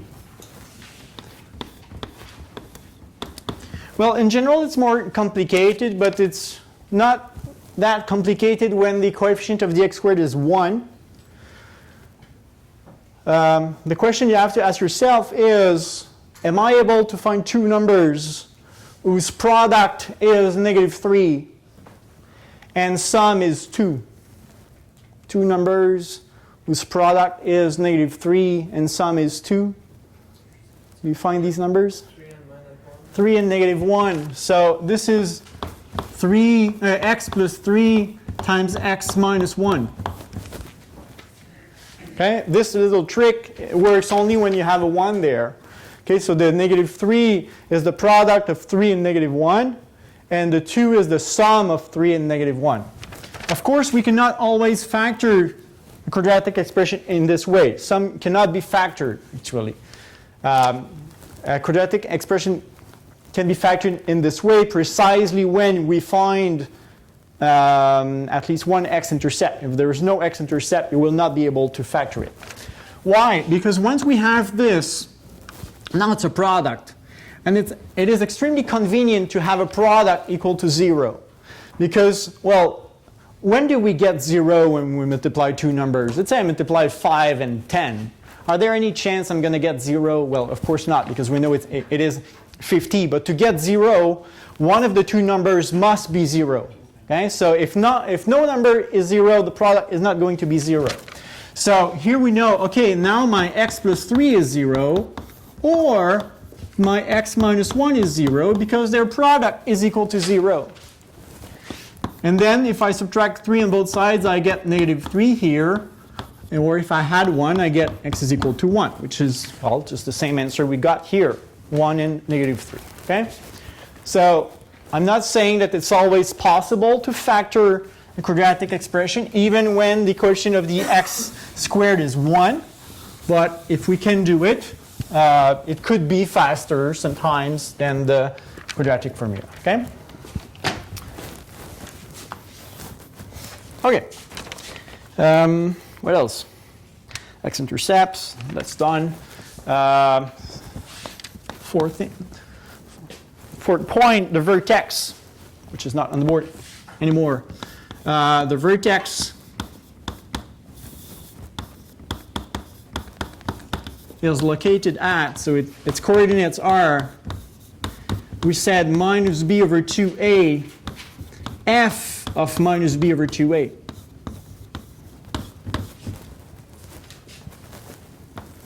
So let's compute minus b over 2a, get that x value, put it in f.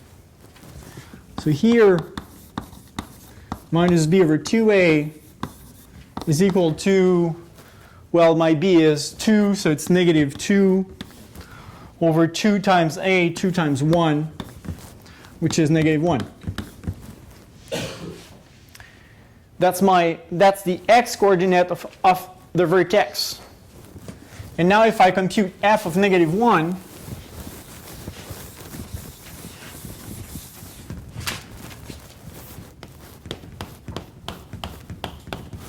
well, my f is x squared plus 2x minus 3. So this is negative 1 squared plus 2 times negative 1 minus 3. So this is 1 minus 2 minus 3. This is negative 4. So the vertex is, so let's say the coordinates of the vertex are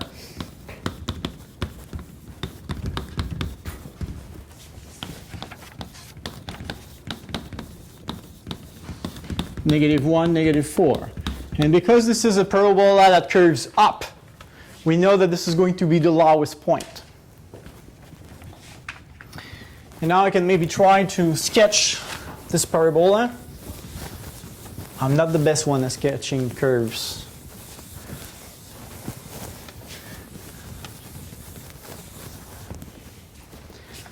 But here we get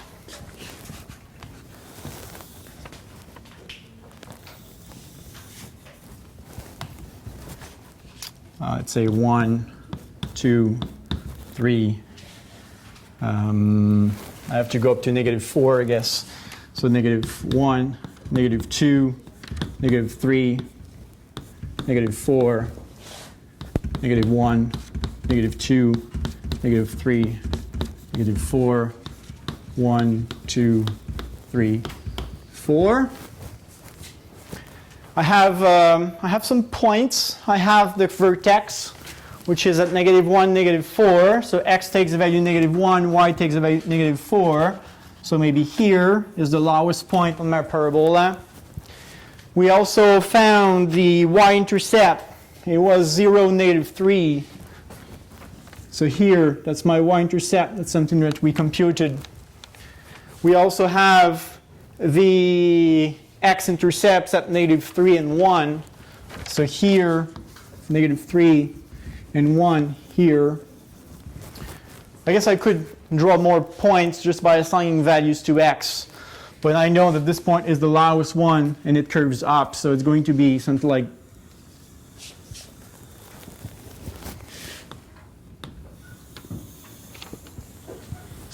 that. It is supposed to be, maybe my picture is not so well because actually there's no corner here. It is supposed to be quite flat there. And the parabola is supposed to be symmetric with respect to the vertical line passing through the vertex. Okay, so you can use this vertical line as a mirror also. What is the domain of a quadratic function? The domain is what again? The domain is the set of all input numbers, which means what kind of x can I put in my formula. What was the formula again? It was x squared plus 2x minus 3. What kind of x can I put in there? Any number would work. Why? Because give me any number, I am able to multiply it with itself to get its square, right? No problem. I'm able to multiply it by 2 as well. And I'm able to add 3 numbers. So here, really, the domain is R. Actually, the domain of a quadratic function is always R. And what is the range? Andrew? Everything above negative 4. Everything above negative 4, and you include the negative 4, I presume, Yeah. right? So the range is all y's that you can get. And if I mean, I said at the beginning, to know whether a curve is a graph of a function, you can use the vertical line test. So a vertical line cannot cross your curve twice. To find the range, you can also imagine horizontal lines. And as long as you cross your curve, it means that this y is the output number of some x. So if I have my arm here, which is almost horizontal, I'm going to cross my curve everywhere, actually cross it twice, except here at the very bottom, I cross it only once, and after I don't cross my curve anymore. So the range,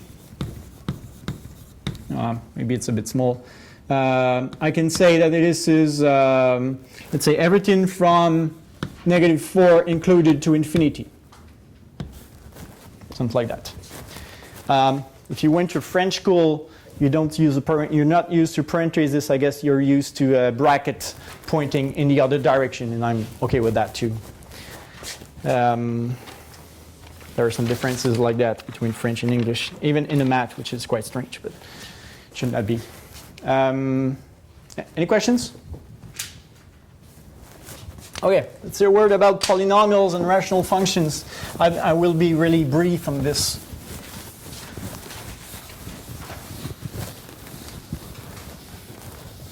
There is a lot and also not a lot to say about these. It depends on how much we want to talk about.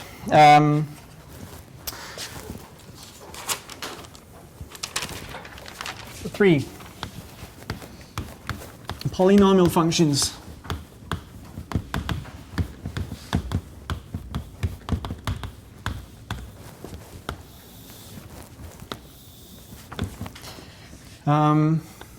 A polynomial function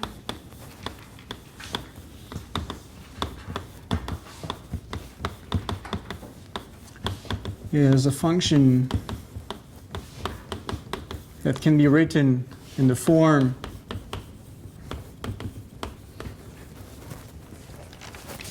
f of x is equal to, let's say, a0, that's a number, okay? A0 could be 5, for instance, plus a1, which is also a number, times x to the power 1, plus a2, which is also a number, times x squared, plus, well, you can continue like this up to a certain point, let's say up to a n xn,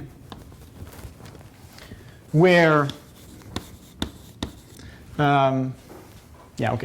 where n is actually a natural integer. So from 0, my 0 for me belongs to the natural integers. This varies from one author to another one. So 0, 1, 2, 3, 4, 5, and so on.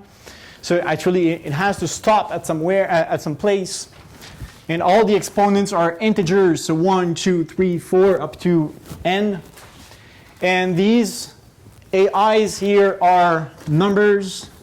So A0, A1 up to AN are real numbers. And yeah, I guess that's it. And let's say, let's assume that the last guy is not 0, otherwise I would not write it. I would stop before. If the last guy is 0, I would stop at n minus 1, say. So that's what the polynomial function is.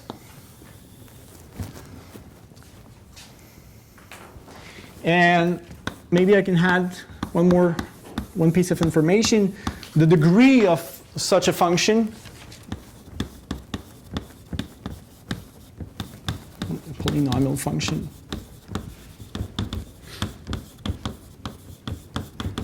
is n. So I told you some minutes ago that the degree of a quadratic function is 2, because 2 is the largest exponent we see in the expression. So if you continue with x cubed, x4, x5, blah, blah, blah, the largest power is the degree of the polynomial. What is the domain of a polynomial?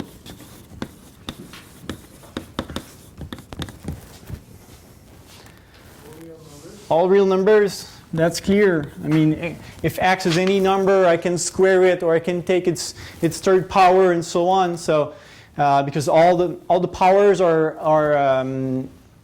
positive integers, so there's no problem here, and I can add numbers. So the domain is R, and the range, I don't know, it varies too much. Okay, so so the range is never the same. It really depends on n. It depends on the coefficients also.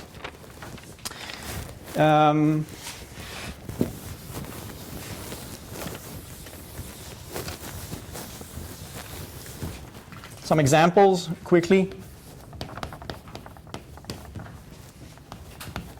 I could say, I don't know, let's say 3 minus x squared plus 3x, or maybe not 3. I don't want to be too redundant with my coefficients. Let's say 3 minus x squared, maybe we don't see well, plus 4x cubed.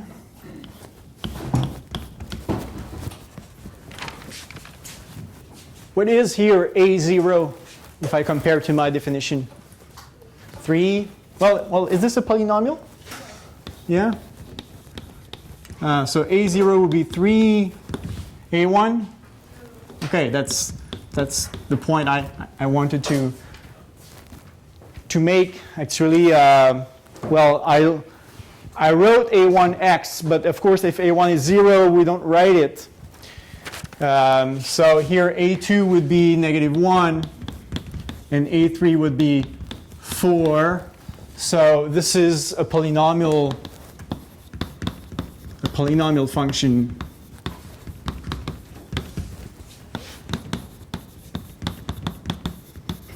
of degree 3, because 3 is the largest power.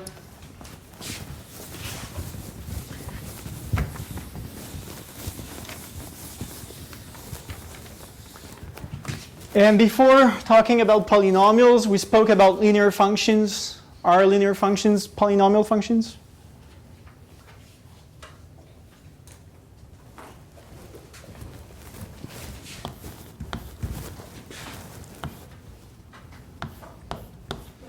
Yeah, every linear function, well, I wrote them mx plus b are polynomials, are polynomial functions. Yes, I mean here, yeah, maybe I can add of degree what? Of degree 1. Well, as long as m is not 0, let's say of degree, let's say 0 if m is 0, and 1 if m is not 0. Okay, so here my b is the a0 and the m is the a1, right? Because the a0 is always a constant, just the number alone, and a1 is the number that multiplies the x. It turns out to be m here. And the quadratic functions are also polynomial functions of degree 2. So let me write it down.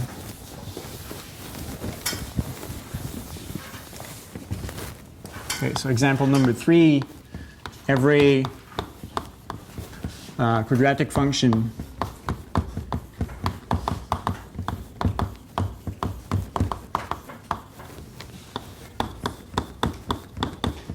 ax squared plus bx plus c is a polynomial function of degree 2 now. Because when it's a quadratic function, we said we assume a is not 0. So the largest power that will appear will indeed be 2. Okay? So we have examples of polynomials, and you see that the graphs, well, the curve might vary a lot, because in this case the curve is a straight line, infinite straight line. Here it's a parabola. So when the degree changes, then the kind of curve also changes. Okay. Point number 4, family number 4, rational functions.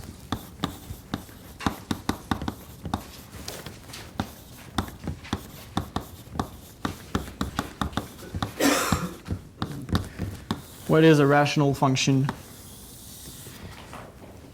It is, I'm going to be extremely brief here. It is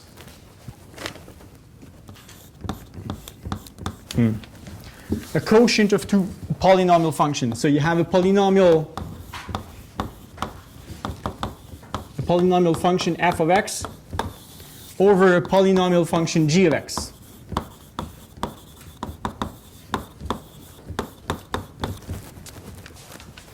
That's what the rational function is. Actually, a rational number is a fraction involving two integers.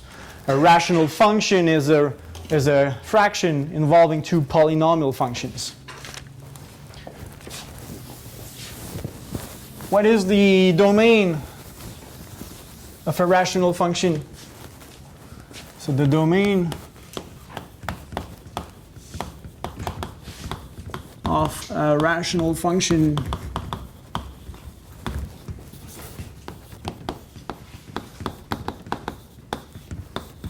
let's say h, which is f over g. F and g are now polynomials. What is the domain of h?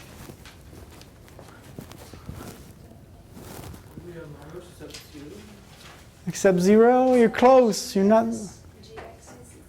Yeah, exactly. Okay, so f and g are both polynomials, and we just said it's not there anymore. My board is too small.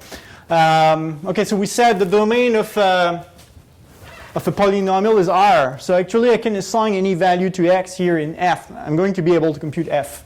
Same for g. G is also a polynomial, so I can compute g of x for any x.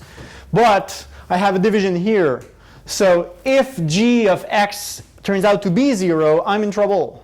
Okay, so the domain of a rational function h, which is f over g, is I'm going to use the set builder notation here. I don't know if you know it. So this is a brace. That's the symbol we use for sets. And I told you a set is like a bag.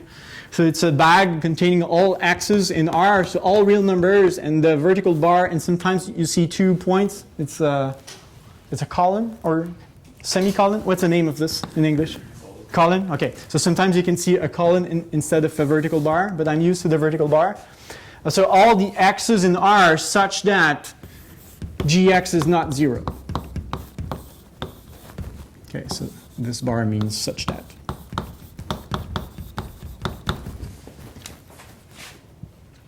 Don't be shy to correct my English if it's not right sometimes. I hope that I can teach you math, and if you can teach me a little bit of English, and I'd be happy also. If you realize that I always make the same mistakes, don't be shy. Try to improve. I think that I improved a lot over years, but there's place for improvement again. Okay. One example maybe.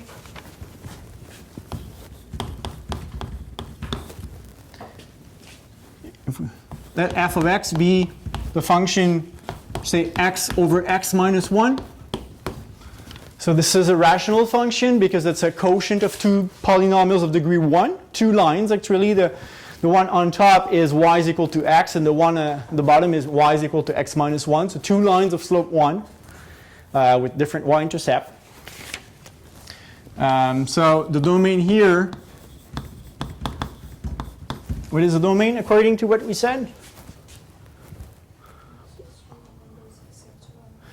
We want to remove 1 from the domain because if x takes the value 1, we will divide by 0. Right? So x minus 1 will be 0 if x is equal to 1. So everybody, all the x's except 1. So I can say all the x in R such that x is not 1. Or I could say R minus, so this is when we take out the set from a larger set. So all the numbers, and we take out 1, not negative 1, 1. Okay. The range here, I guess, is harder to see. Not something I'm going to ask you to find. The range turns out here to be the same as the domain.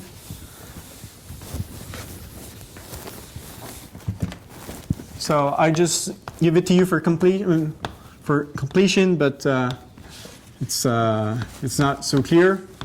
So it's the same thing as the domain, and its graph would look like,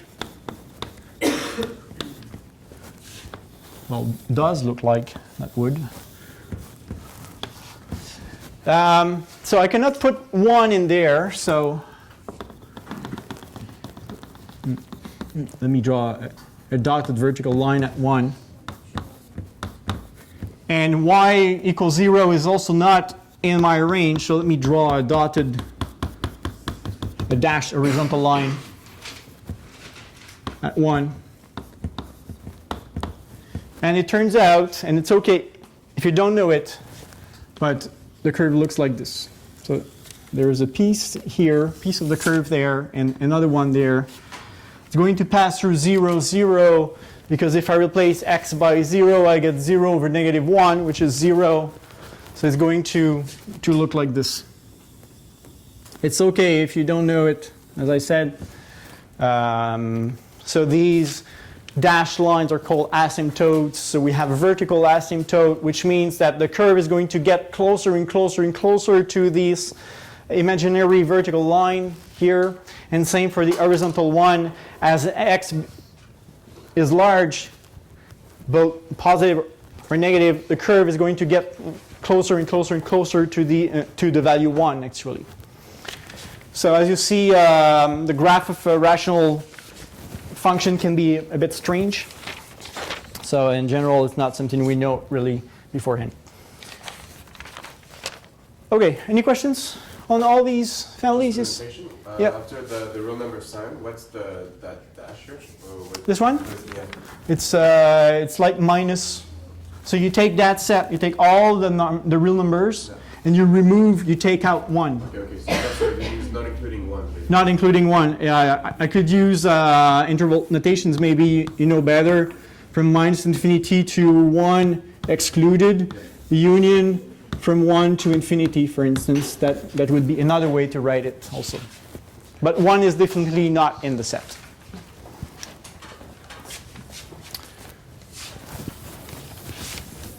Yep.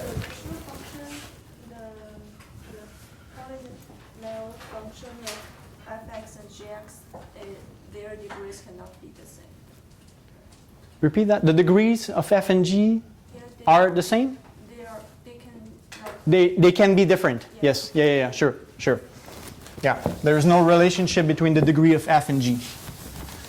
In my example, they are both equal to, they are both of degree 1, but they could be of different degrees.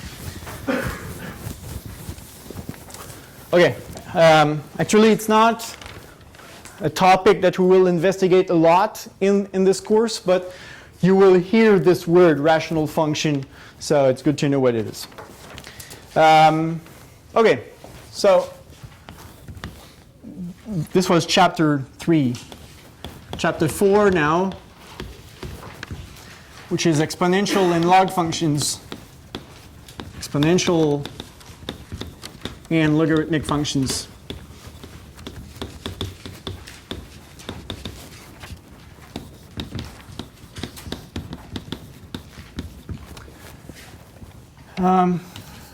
Okay, so 4.1. So that's in the textbook. That's a section 4.1. It is exponential functions.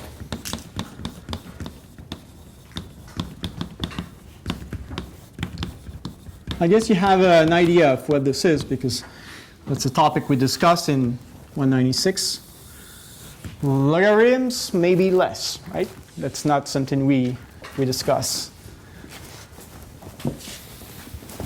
We used to discuss it in 196, but now it's in 197.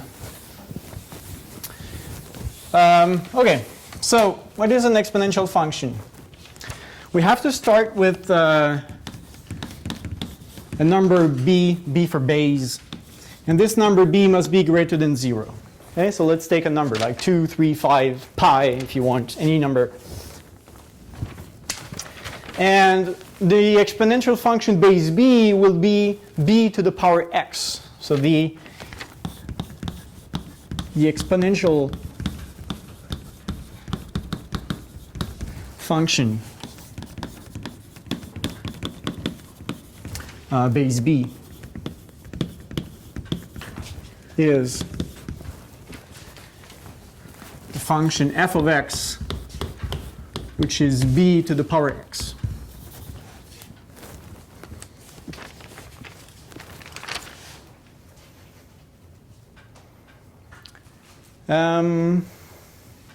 Is it too early to discuss the domain and the range of this? Let's do an example first. Yeah, let's do an example. Okay, so my b is greater than 0. So let's say it's 2, for instance. Okay, so let f of x be 2 to the power x.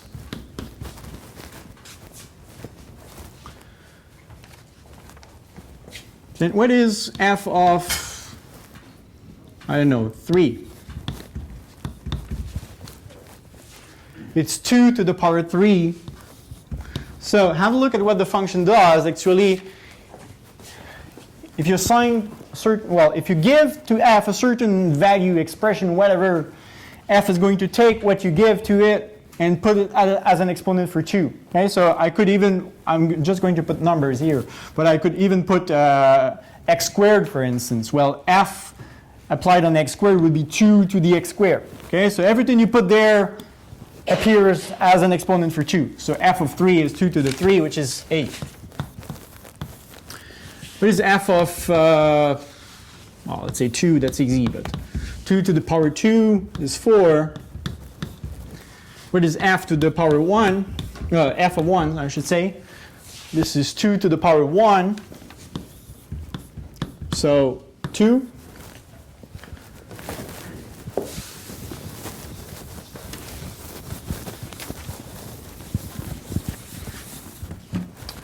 Continue. What is f of 0?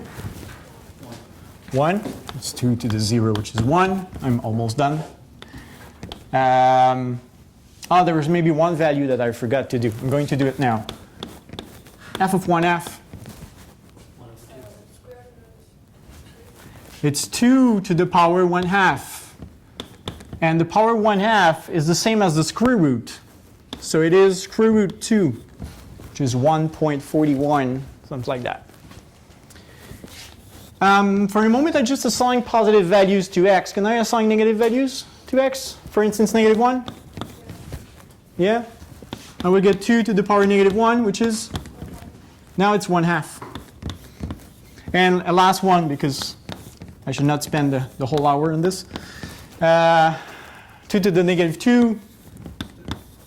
This is 1 over 2 to the power 2. That's the way the exponents work, by the way. When you have a negative exponent, you can take your base with the exponent and move it down at the denominator. But if you do so, you have to change the sign of the exponent. So this is 1/4. Okay. I guess it's enough. And if I try to graph this function up to 3, 1, 2, 3, my 1/2 is here. And I had negative 1 and negative 2. Oops, the space is not at all the same. Let's say here. Not much better. Let's say there. And with the y-intercept, I have to go up to 8. Not y-intercept, y-axis. 1, 2, 3, 4. Whoops. 5. I'm not going to make it. 6, 7, and let's say 8 at the here. Sorry, I could not make it. Okay, something like that. So let's graph our point. When x takes a value of 3, y is 8. So that's the one at the very top here. 3, 8. 2, 4 here. 1, 2. Yeah, 1, 2 here. 0, 1. Negative 1, 1/2. Maybe here. Negative 2, 1/4. It's a bit harder to draw. Let's say here. And what if I put negative 3? It would be 1 over 2 to the power 3, so 1 over 8, and then 1 over 16, and 1 over... So I see that I would get smaller and smaller and smaller numbers. But I will never get negative numbers, right? Because 1 over 2 to some power is going to be positive, so my graph will live just above my x-axis. So again, we have an asymptote here, so it's a horizontal asymptote. So we get closer, closer, and closer to the x-axis, but we never touch it. And then it goes like this. Okay? So roughly this is the graph of 2 to the power x.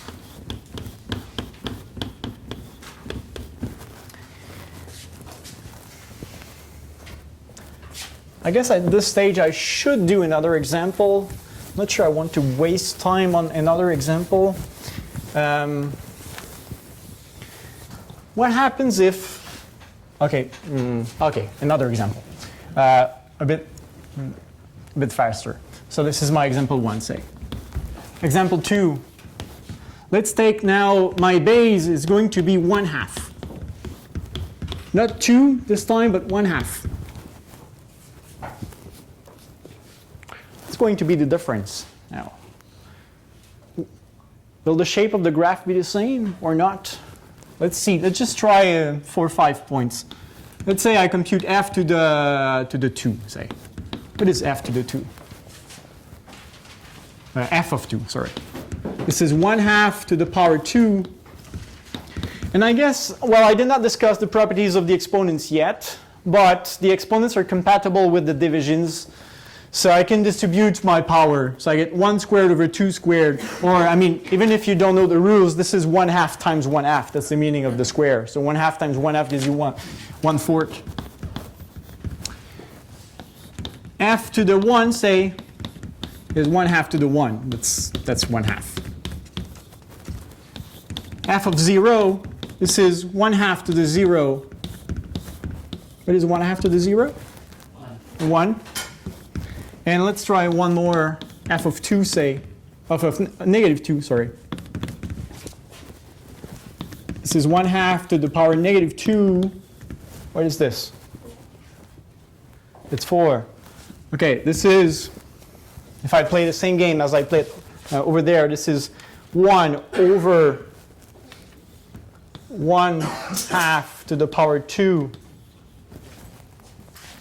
which is 1 over 1/4. The 1 divided by 1/4 is 4. Okay? Okay. And now if I graph this,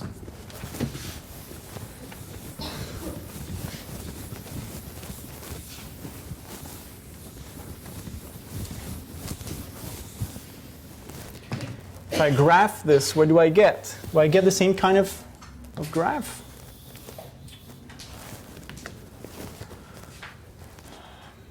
One, 2, 3, that's enough.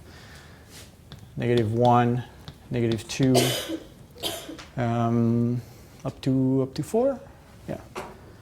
Say 1, 2, 3, 4. Observe again that we did not get any negative answers, even when the input number was negative. And now if we plot these points, we get 2 1/4, roughly here. We get 1 1/2, so maybe here. We get 0 1 there. And we get negative 2 4, so here. Okay? And actually, if you plot more points, you will convince yourself that the curve looks like, whoops, I'm supposed to, looks like that, okay? So it's not exactly the same shape. One is going up, the other one is going down, right?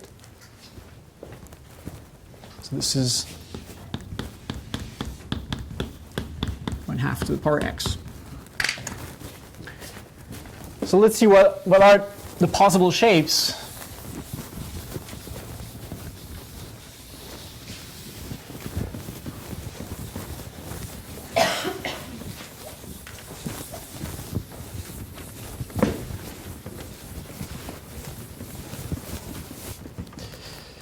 Okay, so the possible graphs are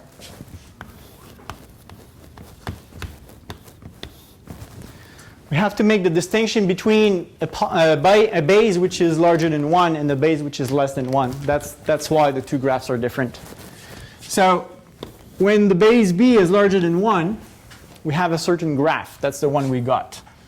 The first graph we got. What is the y-intercept? If my function is b to the power x, the y-intercept, it's when x takes the value 0, b to the 0 is always 1. Okay? So we always get 1 here as a y-intercept. And when b is larger than 1, we get something like this. I'm going to discuss the special case maybe in the middle, when b is equal to 1. In some books, they just don't discuss that situation. But what do I get if b is equal to 1? 1 to the power x. Replace x by 1, 2, 3, 5. It's 1 to the power something. 1 times 1 times 1 times 1. It's always 1, right? So there is a very special curve, which is this one when b is equal to 1. So as I said, some authors exclude that case because it doesn't look like an exponential curve. And finally, remember that b is always larger than 1. So the last case is the one we got with the 1/2. It goes down like this instead. And here we have 1 again. Why do we ask for a positive base? What is the problem with -2, for instance, if I take -2 as a base?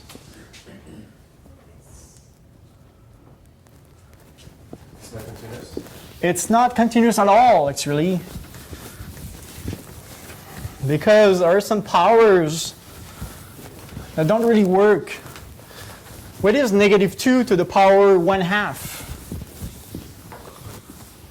Power 1/2 means square root, right? So what is the square root of -2? Doesn't exist. So there is a vast, huge family of fractions that -2 to the power of that fraction doesn't exist. So when we take a negative base, it's just, we don't really get the graph. It looks just awful. Okay, so there are infinitely many holes, and you can pass from negative to positive as well. So it's not, okay, so that's why we take a positive base. What is the domain of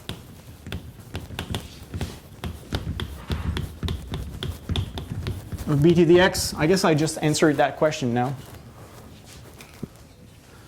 When b is positive, it's R. Any real number will work. What is the range?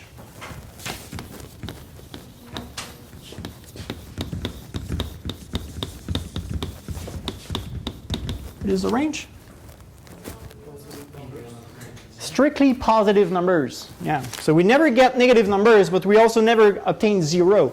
So we get as close as we want from 0. So we can get as small but positive numbers as we want, but they will always be positive. So let's say I could say all the x in R such that x is greater than 0. That's one way to write down the range. And the y-intercept is always 1, right?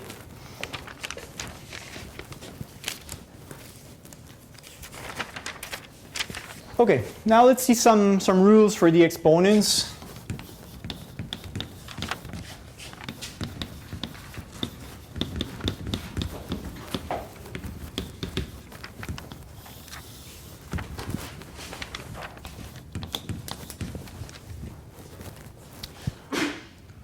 My first rule is actually the very last thing I said. What is b to the 0?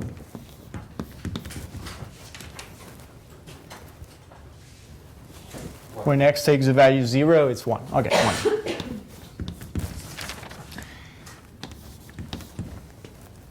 A rule that I use also in my calculations if I have b to the power negative n, I can take the b to the n, negative n, kind of, put it at the denominator now, but I have to change the sign of my power. So this is the same as 1 over b to the power n. So in my calculations, in my first example, first curve, I had 2 to the negative 1 at some point.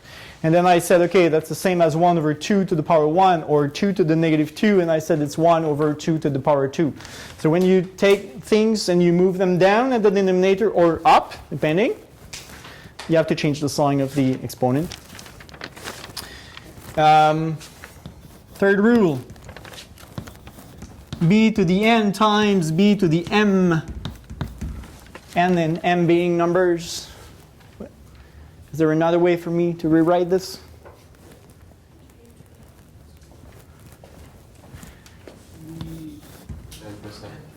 N plus m. I guess, well, this works for any real numbers, n and m, but let's just, well, I guess to facilitate our understanding, just imagine that n is a whole an integer, a positive integer, let's say 3, and this guy is say 5.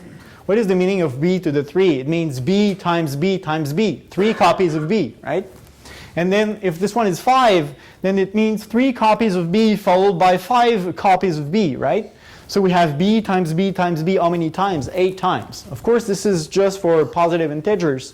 It's not strictly what happens with the fractions or, well, any exponent, but okay, that works for positive integers, of course. 4, b to the power n over b to the power m. b n minus m. Yep, and actually, well, I guess I could write it down right away, you're right. And it follows from 2 and 3, actually. Why? Because this guy here, well, is the same as b to the power n times 1 over b to the m. And 1 over b to the m is the same as b to the minus m. So I could say, if I use 2 here, let's say I use 2. I could say this is b and b to the minus m, right? Because 1 over b to the m is b to the minus m.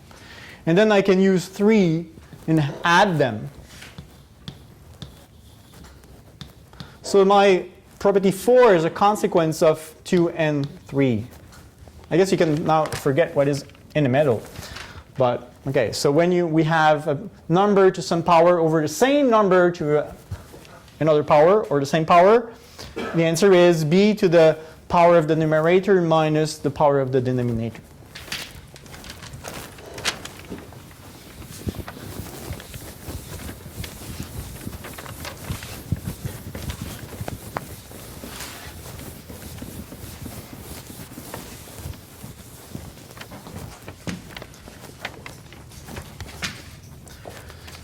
More rules. 5. B to the m and all this to the power n.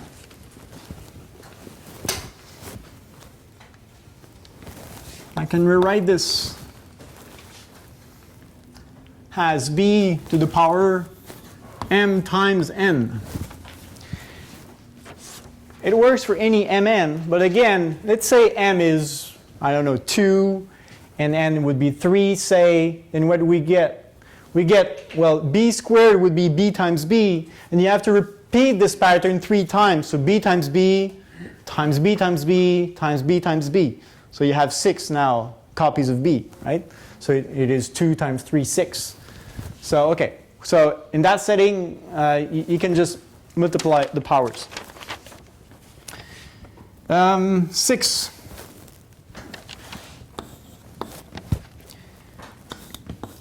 AB to the power n.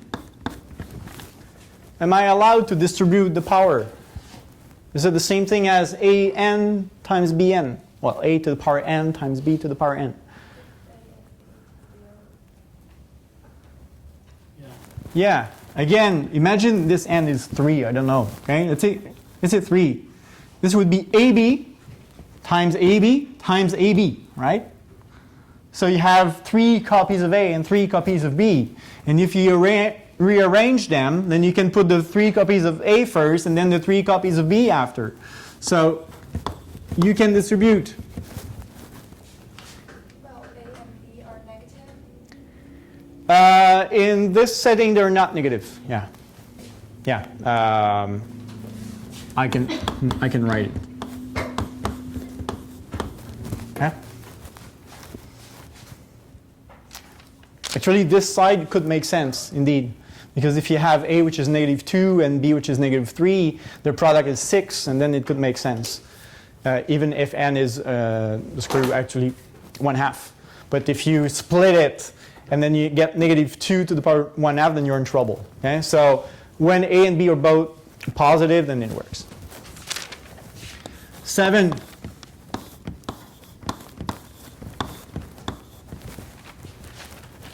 If it works for the product, it works for the division as well, because division by B is the same as times 1 over B. So again, I can say this is AN over BN, and let me write again if A and B are positive. And the last property I want to write down, can I distribute the exponent here? Is this AN plus BN? No, it's not a property, it's anti-property, I don't know, it's something I certainly don't want you to write down. Maybe except if n is 1, then it works, or 0. And I could put the minus also, okay? So never distribute an exponent on a sum.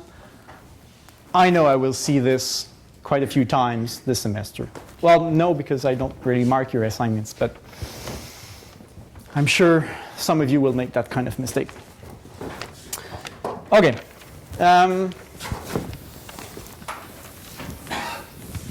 Okay, so this is the basics regarding the exponential functions. And in 196, we discussed an application of this.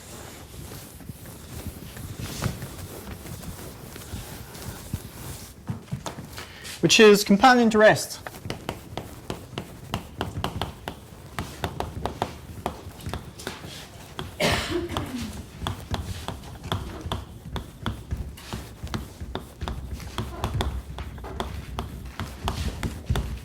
This is a big part of the course. 96, maybe a third of the course is about compound interest.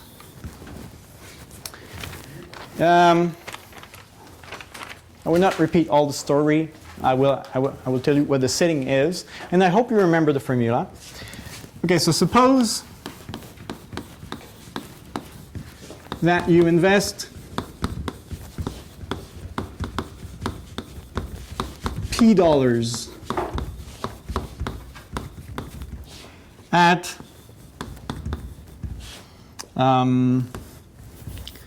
okay, the wording in the book is nominal. So at the nominal rate of 100 times R%. So that's now maybe a bit strange. What is 100 times R? So let me give an example now.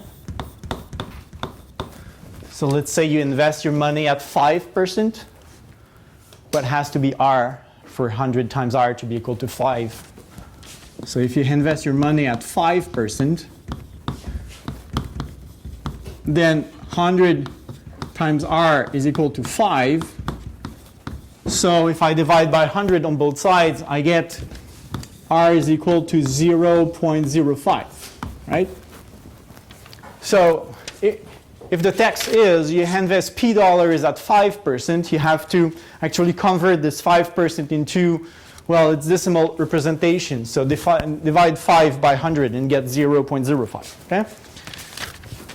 Or at 4%, 0.04, and so on, okay? So you invest P dollars,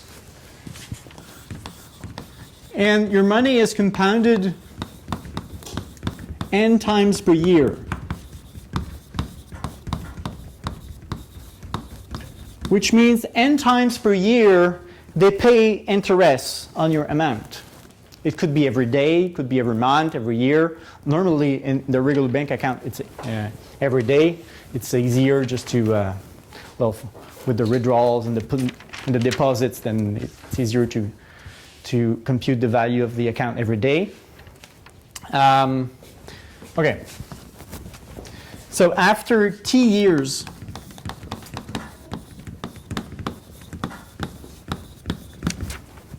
the compound amount, which is the total value of your investment,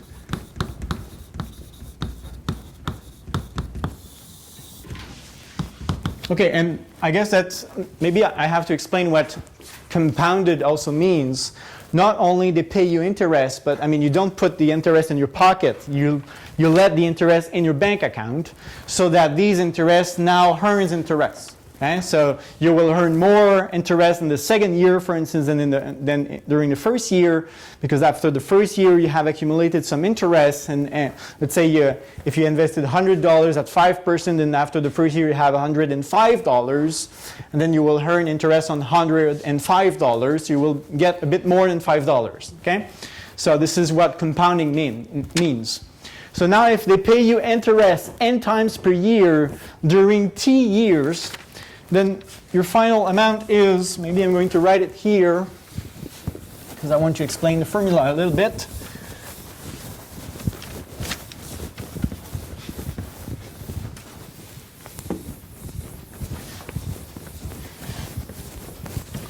Sorry if I over erase my board. I hope it's readable on the camera. Okay, so is S is equal to P 1 plus R divided by N to the power of N times T. So in 196 I explained this formula a bit more, how we get it. But so P is the initial investment.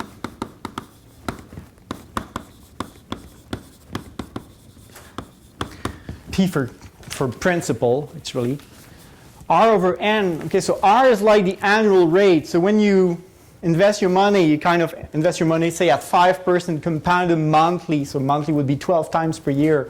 So actually, if you want to find how much, well, what is the monthly rate, you have to divide your annual rate by 12. So R over N is the periodic rate.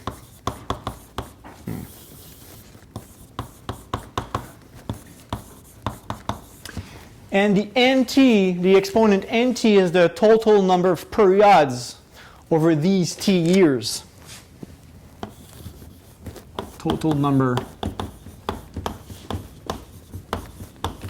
of periods. The total number of times they pay you interest.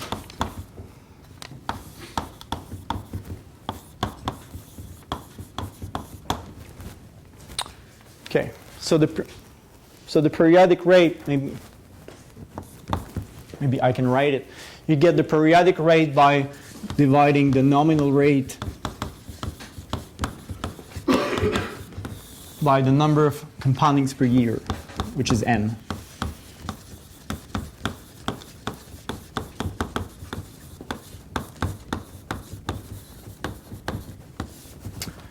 Okay. And how is this related to exponential functions?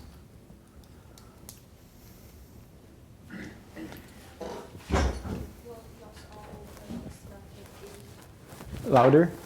1 plus R over N is like the B, like this. Yeah, okay. 1 plus R over N is like the B, yeah. Is for X. T is X, you said?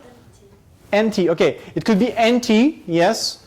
Or actually, yeah, it could be NT. But what we normally, well, I think it's easier to see that, well, to take 1 plus R over N to the power N, so all this to be your B, and then X is just T. So now your compound amount becomes a function of the time, of the number of years that you let your investment at the bank. But with NT, it would be okay as well. Okay, so I read this down.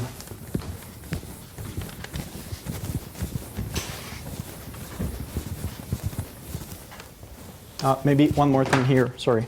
If you do some practice problems,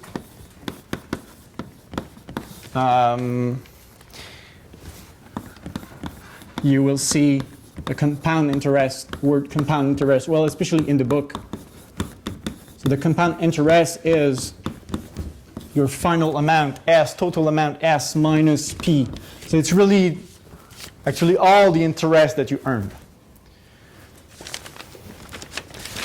Okay, so a remark.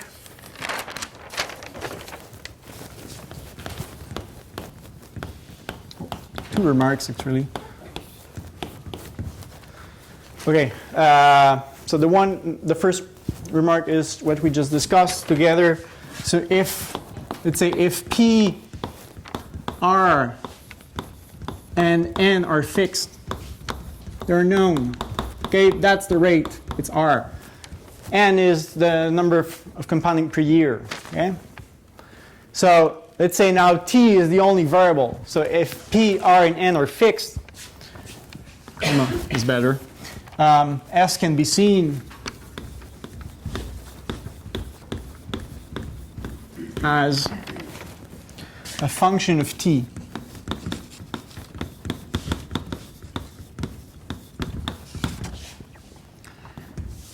And thus has the exponential function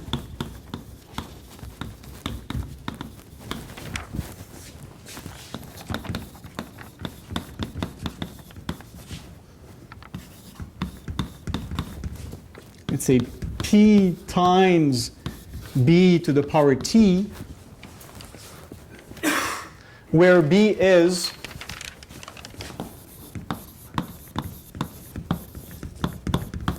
one plus R over N to the power N. Because of one of the laws of exponent, one of the rules that we saw, if we raise this to the power T, actually I should have more brackets with T there, but then we can just multiply the two exponents. It was my rule number, where is it? Number 5. So using the rule number 5, if I raise this to the power T, actually I just get this to the power N. So, well, we saw that there are two shapes of curves for the exponential functions, one going up, the other one going down, and it depends if the base is larger or less than 1. So as long as R is positive, well, N is also positive because it's the number of compounding per year. So as long as R is positive, 1 plus R over N will be larger than 1, and then it means that your compound amount will grow exponentially. Okay?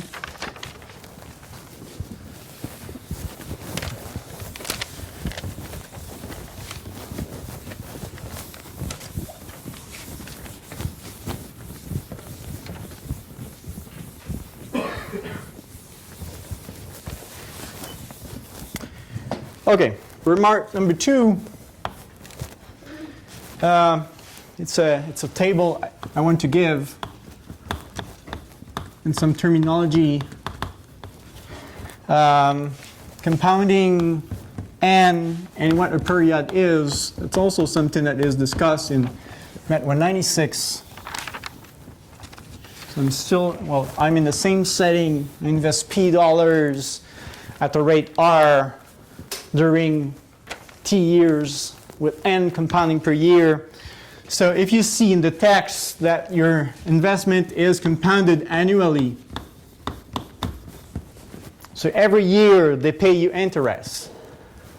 How many compoundings per year? Only 1. So the N is now 1, and the period is a year. You can see the word semi-annually, which means 6 months. So how many 6 months in 1 year? 2.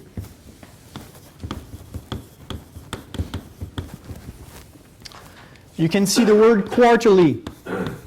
So your money is compounded quarterly. How many quarters? 4. So what is a period? 3 months.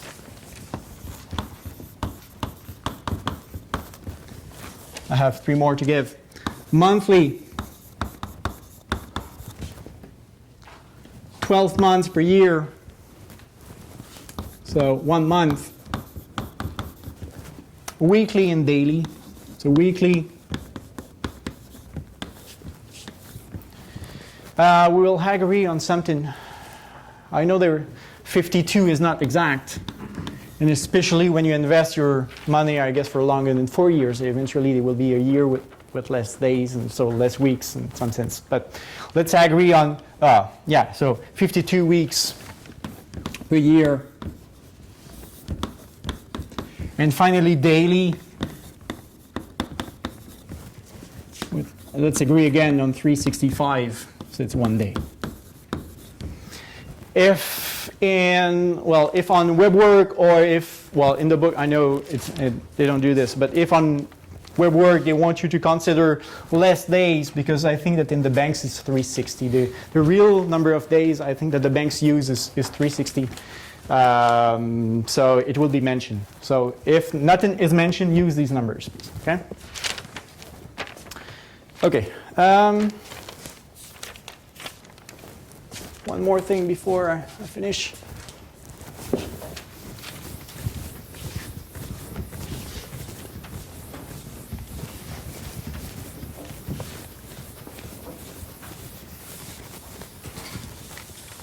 Last remark.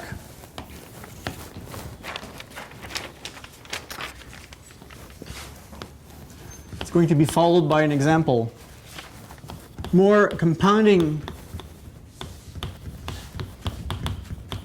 there are, well, let's say at the same rate, larger the compound amount will be.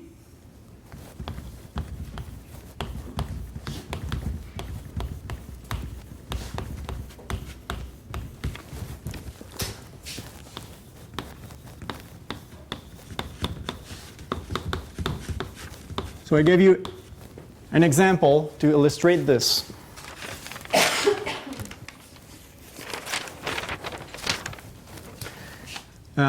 Okay, so you invest $1,000 for 1 year. Let's make it simple. And the bank offers you 2 options.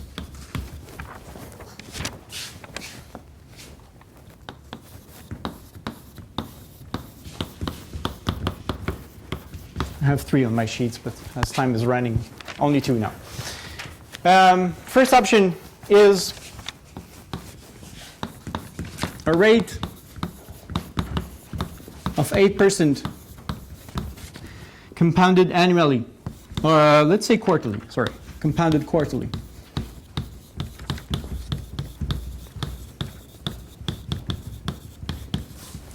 And option 2, and I don't think my question will be very difficult. Actually, I gave the answer to the question there.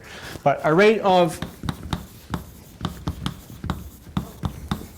8% compounded monthly.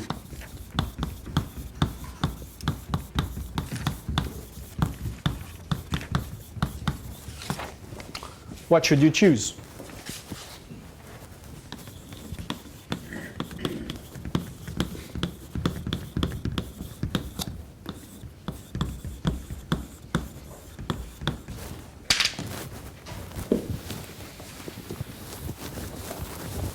What should you choose? Monthly? Are you sure? Pretty sure? Actually, I said just on top that it's the right answer. But let's compute it, okay? Just to make sure.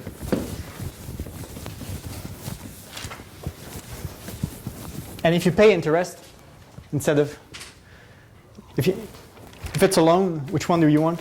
Quarterly. Quarterly, right? Okay. Okay, let's see. Option 1, compounded quarterly.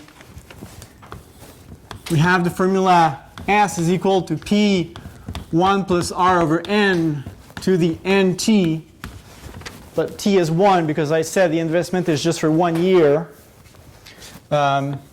So P is 1,000 R is 0.08. And if it's quarterly, there are 4 quarters per year. So N is 4. And T is 1, we said, because it's for 1 year. So S is equal to 1,000 times 1 plus 0.08 over 4. So this is 0.02. Okay, so all this is 1.02 actually to the power of 4. And with my calculator, I found $1,082.43. This is for option 1. In option 2,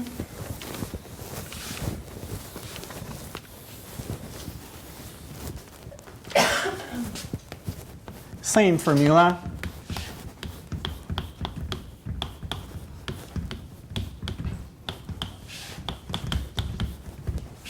P is still 1,000. R is still 0.08. Now, well, T is going to be 1, and N is, it's compounded monthly, so it's 12. And T is 1. Let's compute this.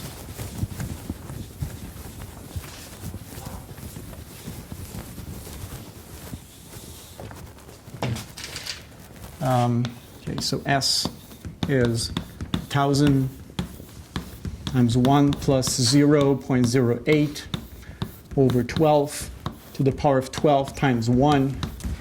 And I got 1,082.99. Okay, not a big difference. 50 cents, roughly. Okay? So option 2 is better.